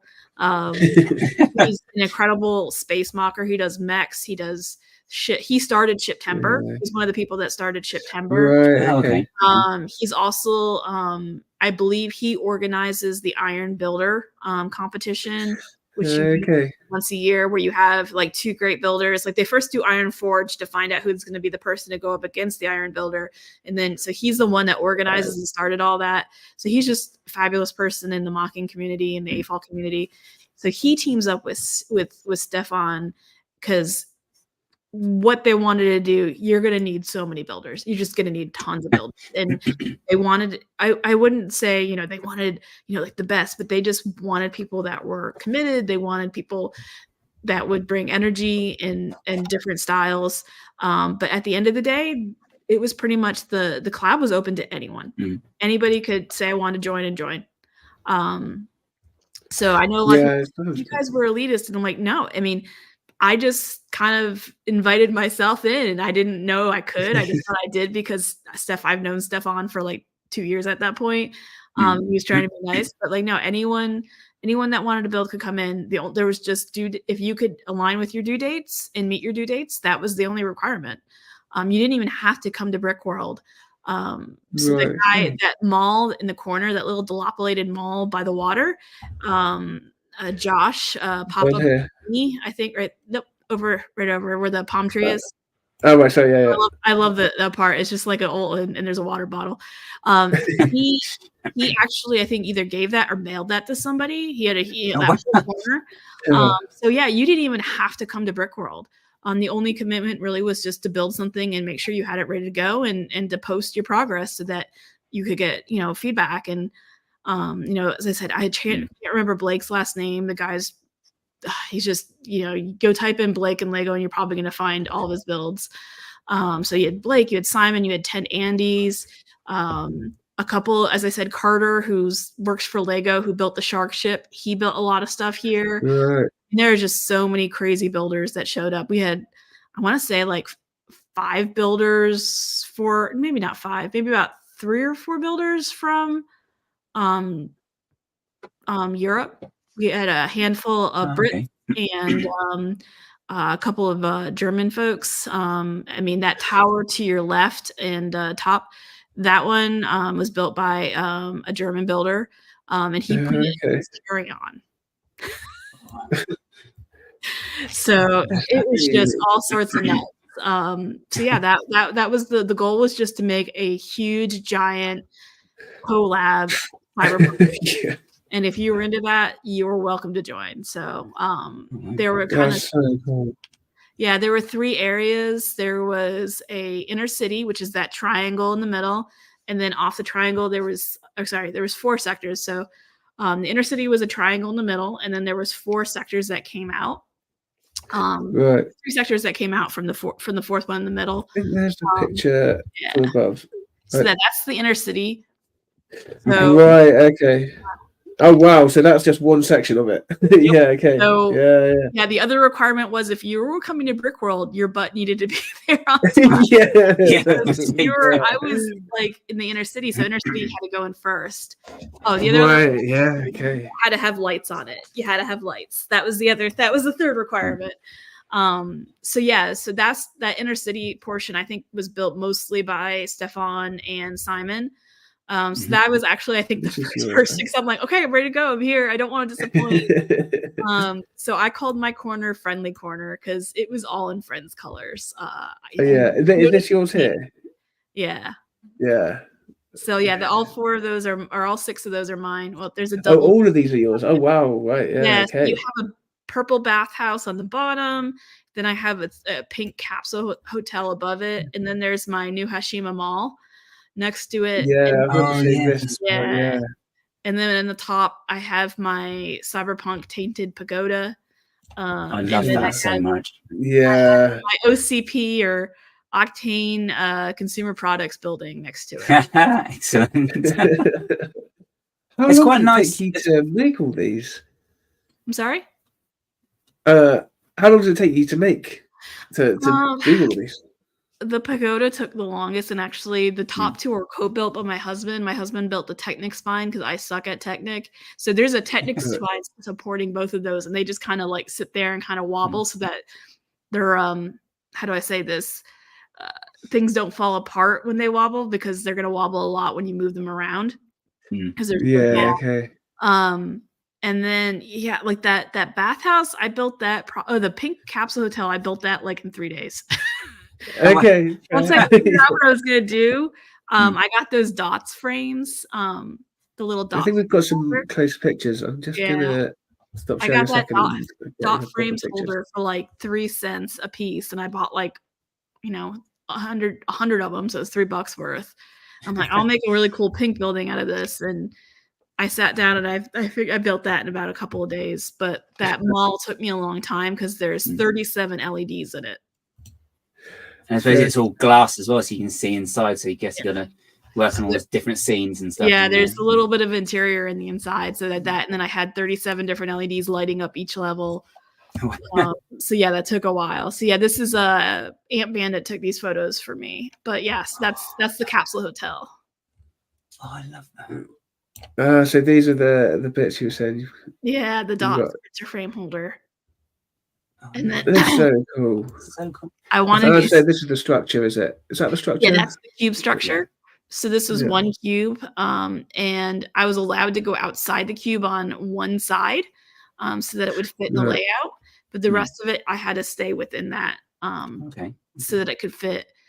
But the windows in the front though are actually staircases. I turned sideways. I'm like, I kind of wanted to have that mid-century modern brutalist vibe. How can I achieve that? And I was gonna go with curved windows. I'm like, this looks like way too like it looks like a diner, and I didn't want it to have that diner vibe. I was lucky. Like these were the only 6 gray stairs I had, or I don't know how many. I had 6 of them. There's 3 of them each side, so there's 6. These are the only 3 I had, and I was like, yes. So they're going sideways, right? They're going across. Yep. Yeah, that's really cool. Like that. Yeah, that's ingenious parts usage. But yeah, that one only took me like couple of days to build, but like the pagoda and that big teal skyscraper, I was stacking bricks on that teal skyscraper for like months. I had a bunch of sorted parts, and I'd go do it in front of a TV with my daughter or something. Right. But yeah, this took a lot. It's quite nice that you've kind of gone back to similar to, you know, that the first build that we showed of yours was like the Ninjago, and this is kind of like it's almost like a bit of a tip to the hat to it, I suppose. Oh yeah, I intentional or not, I don't know, but it's like no, I love Asian architecture, and I'm like, cyberpunk is my 2 favorite things: brutalist architecture and Asian inspired architecture. I'm very I think the colours work really well on that, don't they? Yeah, the colour scheme is crazy, isn't it? It's maximalist, I guess, is it? Right. Yeah, so Martin was so funny when I was sending him pictures. It's like, I don't know if these colors are going to work. I'm just wait for it when the lights go. It looks okay here, but when the lights go out, it looks insane. Because I was trying to get the yellow. I was trying to get all the Friends colors, and so I really wanted to use that pale yellow. And I coupled it with the neon yellow, which nobody wanted. Yeah, that's what's it, scary yellow or whatever. Yeah, highlighter yellow, or what do you call it, post-it note yellow. No one wanted it, so I found it was super cheap on Bricklink. And I'm like, I'm gonna hit this. Instead of having lights on the inside, I'm gonna have lights on the outside. So I wired in, and they get so smushed out. It's so hard to keep them straight. But they're little LEDs that are UV, so they make all of that glow, and it just looks so cool. Oh wow! Okay, yeah, we'll have to. Yeah, you sent over some nighttime pictures. We'll have to dig them out because here's I need to ask you about lighting, but here's them all. Yeah, because I remember. Yeah, I think you sent a picture into London Calling with this. Yep. So my whole theme on this was like the 80s. In the 80s, when they would show you a mall in the future, this is what it would look like. So I tried to put that 80s vibe on it. Oh, best. Yeah. What are these pieces here? Is this like? I don't know where it's from, but I have a German Bricklink store that I absolutely love. I'm sorry if I'm plugging it, called Brickina. And okay, cool. They discount their parts every 3 weeks by lots, and they just part out. Right. And they had these discounted all the way down to, I want to say, 2 cents a piece. I just bought like, whatever the lot was, 50 of them. And I'm like, I'll figure out where to use them. What was the name of that store again? I'm just going to make a note of that for Brickina, did you say? Yeah, Brickina. Like, don't go on there because like you're like, I'll just buy a little bit, you know? They have like, I think, flat €15 shipping to the US. And I'm like, you know, if I get like $50 worth or $60 worth a part, it's worth it. And then like I look at my bin and it's like $280. Go back down How did that happen? I think that's it. Going from sorry guys, go for it. I was gonna say, just going back to the first one that we showed in detail here, this one we see the one before this one, sorry. Because you had to go outside of the cube area, was that like a discussion you had to have with them, and they had to say, if you go back to that setup page, you'll actually see kind of the footprint. Sorry, I hate to make you switch between galleries. No, it's all good. So yes, they so you had to commit to, like, if you wanted to build, and some people just built cars. They built like cars or airships or actual ships in the spaceport. I mean, you didn't have to build cubes, but once you decide what you want to build, you had to commit to that, and they had a sign up sheet, and you would say how many cubes you were building. So Stefan was in charge of Inner City, so he went around and he says like, well, okay, do you want all 6 of your cubes? I had 4 cubes and 2 toppers. Do you want them in a corner? I'm like, sure. So I kind of knew where my corner was and who I was up against, so that I could plan for where my overhang could go. Right. Okay. But yeah, you had to have coordination, because even when we sat down and people thought they had enough clearance and they started setting some stuff down, there was a few things that they like kind of had to like squish over or change out because they just did not have enough clearance. Did everyone kind of learn from those lessons, or is that just going to be something that has to be dealt with? Something that has to be dealt with. I mean, so you could see, I can't remember, I'm terrible with everything. Having chemo really kind of makes you like an 80-year-old, and you can't remember things. Some of those neurons just got killed off. So I'm rubbish with names myself, so I'm not judging at all. I can't remember. I think his name was Michael, who was sitting there tiling some stuff up. That little grouping was where my stuff was, and it was in that kind of corner. So you can see that it was already pre-planned for, 4 cubes there and then 2 cubes overhanging it. And you can see where some of the start was over there for other stuff. So it was all pre-planned like that. Okay. And the way he has this built is that the road pieces come apart pretty much are the same size as 1 cube. So that's all modular. So he could lay it out. It was like, again, at Atlanta BrickCon, we laid it out differently, and we just took these parts and moved them into different places. Okay. So it's that's pretty amazing. Again, mind blowing. Like the level of organization to be able to make this all modular as well, and actually be able to swap bits. That is, I guess you need to do it. The madness and genius of Stefan and Simon. It's all them. I'm pretty sure Stefan hand built the table. My husband built the regular other 3 tables, but Stefan built this table. And you had to run holes through it. I mean, and you had to get all the angles right. But I just remember seeing him set up his sector for the last time by itself. I think it was at Atlanta BrickCon back in 2023, and the whole table was sagging from the weight. And I'm like, we had built some tables for our lug, and my husband's like, yeah, Stefan, you need a table. So then there was a whole idea of, well, we do this big, we need tables. So Brian built 3 tables and Stefan built 1. Oh, okay. Man, okay, yeah, that's no. I'm gonna bring back your pictures. I was trying to do that nicely so I could transition without having to stop sharing. But if you pop up with the night pictures, I think those are the most fun, to be honest. Cool. I think that's the thing that I wish that they'd been able to do for the one that was over here, because the show finished at 6 in the evening, and then people kind of cleared out. So I think because it was all lit as well. So I think that's the one thing that would have been really cool to see it with the lights off or something, just to. Yeah, and I know Bricktastic is a newer show, and in the US we call it a show like a either it's an AFOL show, or if it's not an AFOL show, or if it's a show without AFOL events. So like at Brick World, there'll be events going on even during Saturday. There's events going on. There's part drafts, there's games, there's and different areas in the convention hall for the people who are there displaying. So because of that, the hall is open. I want to say almost, at least at Brick World, it's open all the time. I think at Atlanta BrickCon, they shut the hall down at 2 on the weekends for the people who are exhibiting. So they'll plan different stuff. Sometimes there's late night, like drunken builds and stuff like that. Be interesting. Yeah, so this was the huge requirement that the build had to have lights, and it looks like a real city.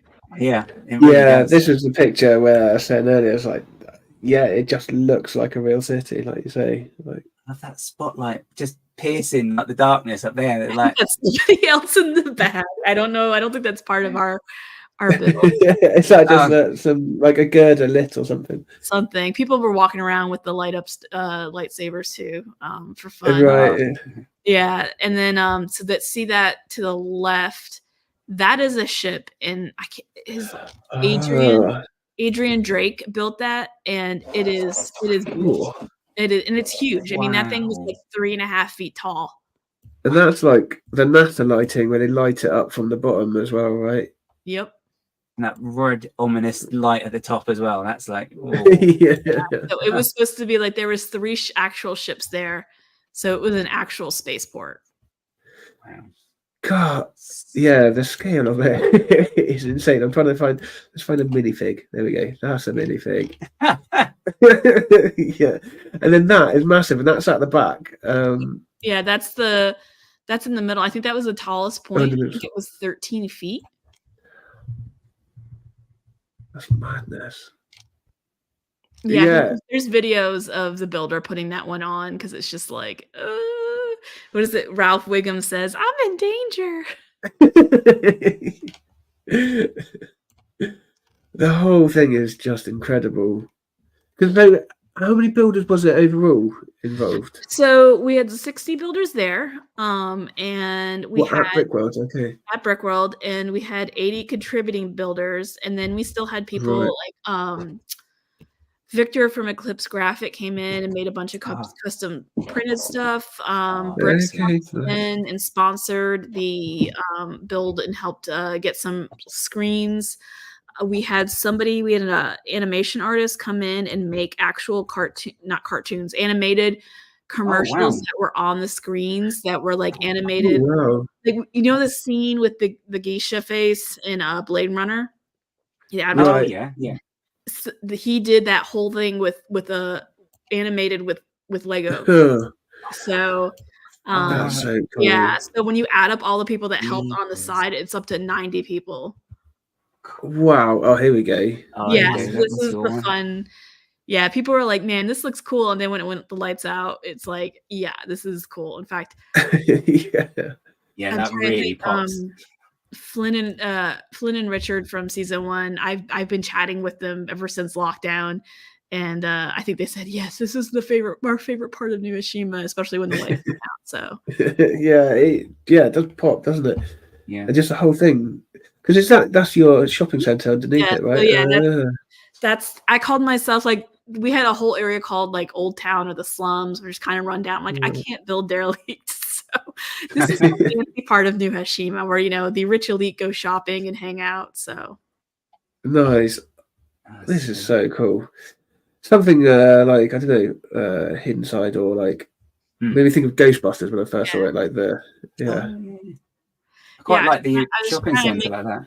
I was trying to make that vibe that, like, yes, it's a cool pagoda, but it's not about nature anymore. It's it's not part of nature. It's all tainted. Yeah, okay. It's kind of like you'd see, like, like some older buildings now, they kind of change them to be like these sort of really upmarket nightclub sort of thing. That sort of thing. It's like, you can just imagine like people sort of having a bit of a rave or something in there at nighttime. Yeah. I love that the shopping centre really stands out as well, because you can just see all inside it like that. It's just because with the lighting, so how, like, is this custom, or like what kind of stuff do you use for lighting? Do you use like stuff made for Lego, or is it?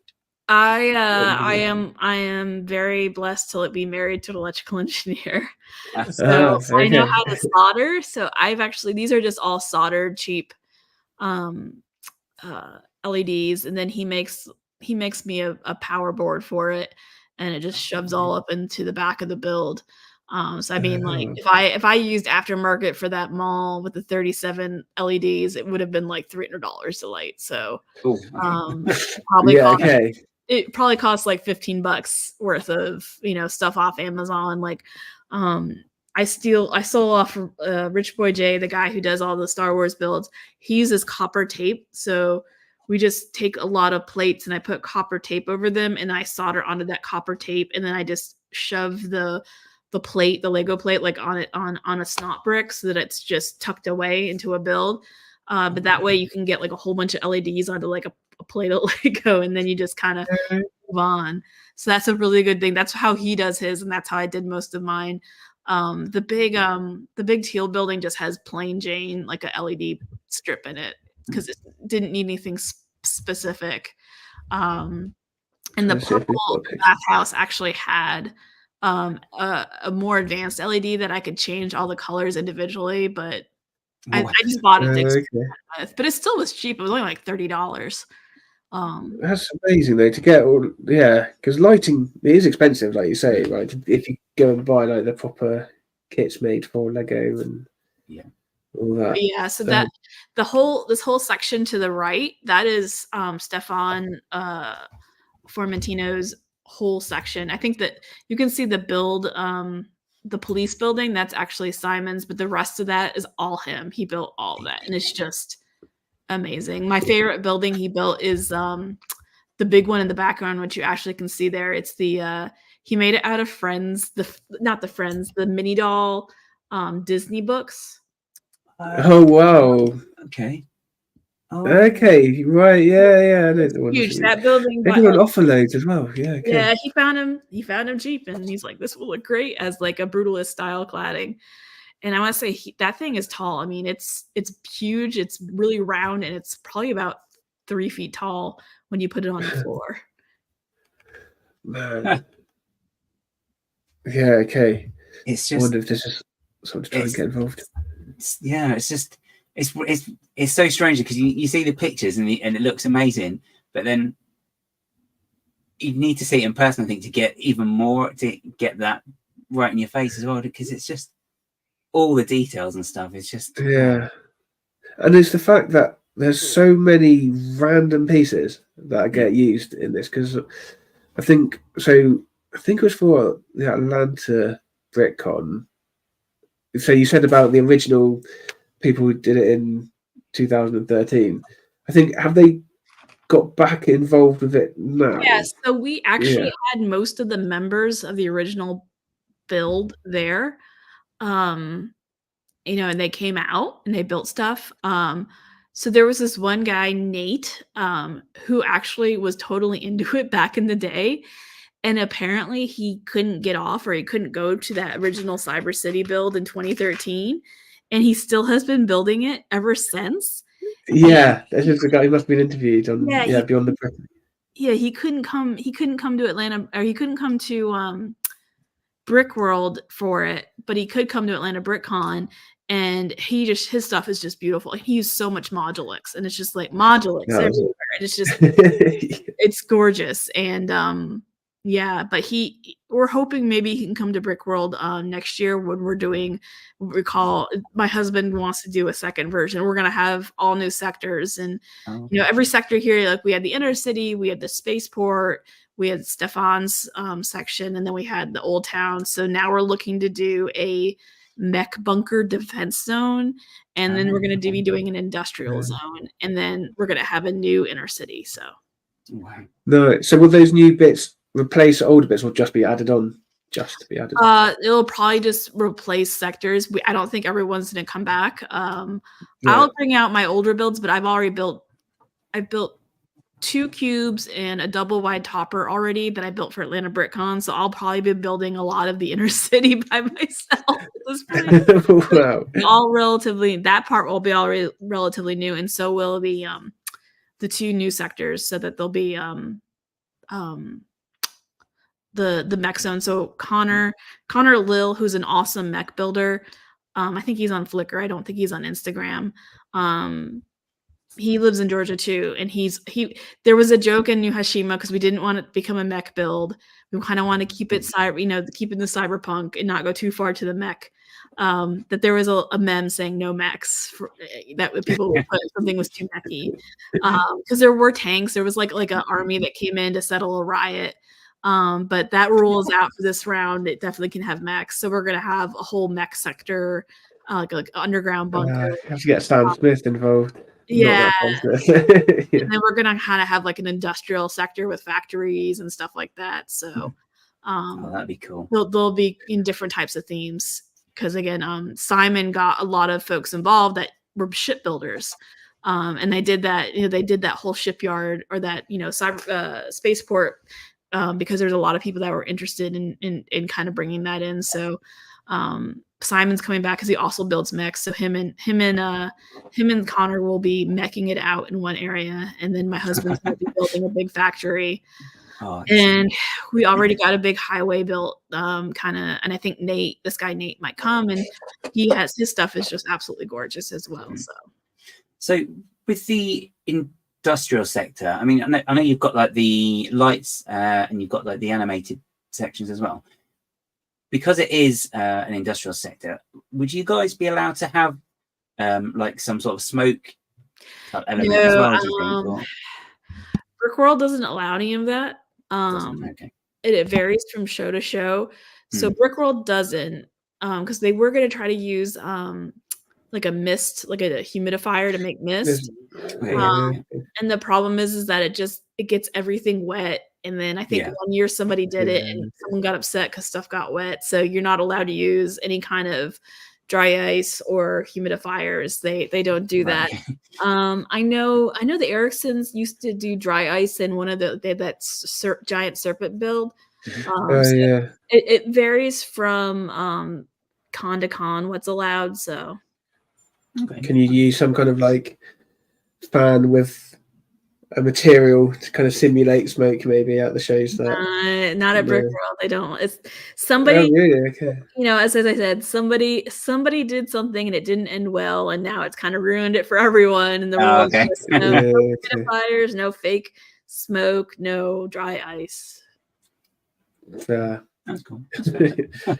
Sounds like, is this kind of like your main focus for your building at the moment? It sounds like it must take up a lot of your headspace. How do I say this? My husband, for 2020, for this build, he contributed mostly through building the tables and for that and designing the tables. And he reinforced the cube. So the newest round of cube instructions are from him. He kind of went through and cleaned it up and made it kind of the minimal amount of parts and reinforced it so it can hold more weight. So he didn't really, and he helped me with my 2 builds, but he didn't want to, he wasn't, I think he was still maybe stuck in GVC or something, and he just didn't build anything for himself other than helping me. He was credited as my collab on those 2 toppers because I couldn't build it without him.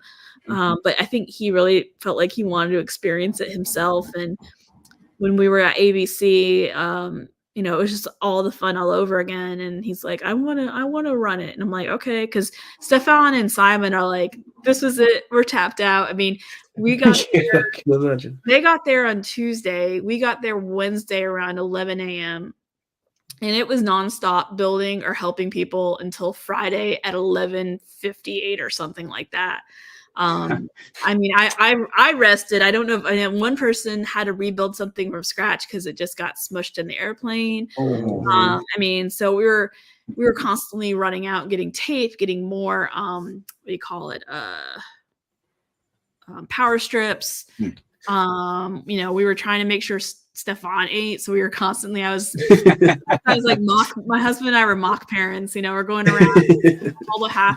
Like I had a rule every 2 hours, I'd take all the water bottles that were like a half or less, and I'd throw them out, and I'd warn people because it was everywhere, and I felt bad. We didn't want this junk pile being there before the start of public days. So, if you weren't, because my stuff went in the center, so we're done. And I set up my cow house as well.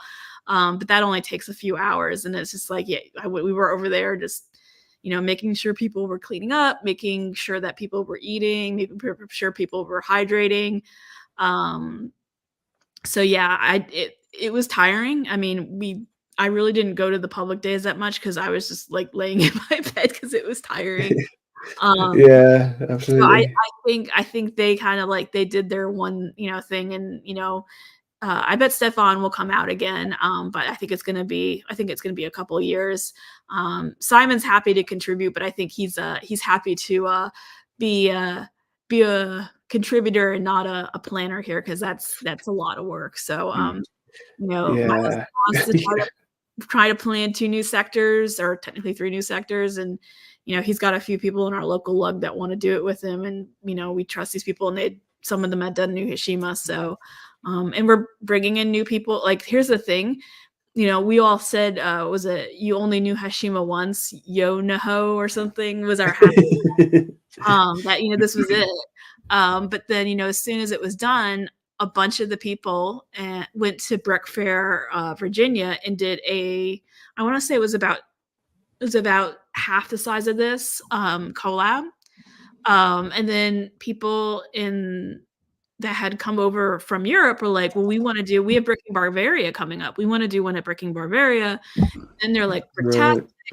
And then, Stefan's like, well, I'm going to ABC in February. And so it keeps everyone's like keeping it alive. So, which is part of the fun of it. It was just so, it was such a great group of people, and it was so much fun to build that new people want to come in and do it.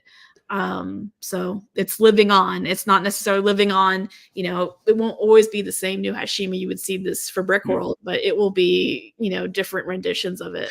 Yeah, it's an amazing concept for that. Because Gaz and I and a few others have been talking about like do it. Eventually getting involved. It's, I mean, you can do as little as build like a little ship or build, some cars. I mean, it doesn't have to be people building, gigantic toppers. And in fact, the rule of new Hashima is, I think I'm on the 4th rule, is that, people that have not built before, they have to build a basic cube and a basic build within the cube before they can tackle anything else. So they understand, like, I have to run lighting through it. How much is this gonna, how much of a commitment is this gonna be for brick? How much brick I'm gonna need, how many elements are gonna be. So, but yeah, I mean, it lives on, and we're looking for people for Brick World 2025. So, in Atlanta Brick Con 2025 as well. So, keep it fun. I mean, here's the thing, like, and I'm sure people in my lug will laugh at me, but I'm just like, the lug city. We do a lug city. You put it on mills. You have that standard sidewalk that's like, I think it's 10 studs out. Right. Yeah. And it's just like, it's boring. You know what I mean? Like, I've built for the lug city for a few times. In fact, I think I have a building that stays with the lug collection because it's just like, it's a little boring to some people. So I think that this is exciting. It could be something that, kind of becomes a new tradition, and then people will get sick of it and say it's boring and move on to something else. But I think for now, it's exciting, and people like this, the collab standards. So it will keep going. Yeah, I think, and that's it, right? It sets a standard, and I think it's something that could help people to be better builders, right? Because they can get to work with these amazing builders. And that standard is set, and you got to kind of get to it, right? I think you can find the standard on Rebel Lug has instructions, but if you want the newer instructions, I think they're making a new website. So I'm sorry. Yeah, they're not quite available. I think they were on the new Hashima Instagram. Yeah, you can go on the new Hashima Instagram, or you can message me. I can send you the file from my husband. So.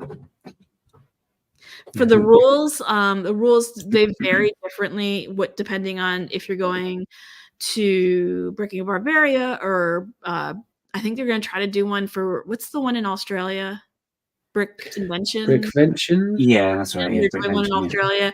So it depends on which group you want to do. It's kind of broken off. A lot of them still are on the new Hashima Discord, but a few of them, I think the UK one, has its own Discord. So you just have to kind of track down, just bug Simon Liu, Simon MOCs. That's what I do. They'll send you to the right Discord. Nice. I'm just gonna flick through some more of these pictures. That's good. Trying to figure out if that was like a moving feature of the build. Oh, here we go. This is probably a good one to start wrapping up on. We'll just, the thing is we're at the 2-and-a-bit hour mark. So do you foresee yourself doing new Hashima for a while? Have you got like a... I'll probably do it for one more year, and then what I really want to build is... my daughter loves Avatar because she's my muse. She loves Avatar: The Last Airbender. I think we're actually going to use the cube structure to try to build a big mountain where we have the Northern Air Temple. So I think that's going to be the next big MOC. I'm doing a small MOC for Brick World that's character-based sized, but I think probably do a little bit more new another year or so of New Hashima, and we'll see. But nice. it's fun. It's really easy to find a piece and just say, oh my goodness, buying like 4 more of those and sticking in the side of a building would look so cool. The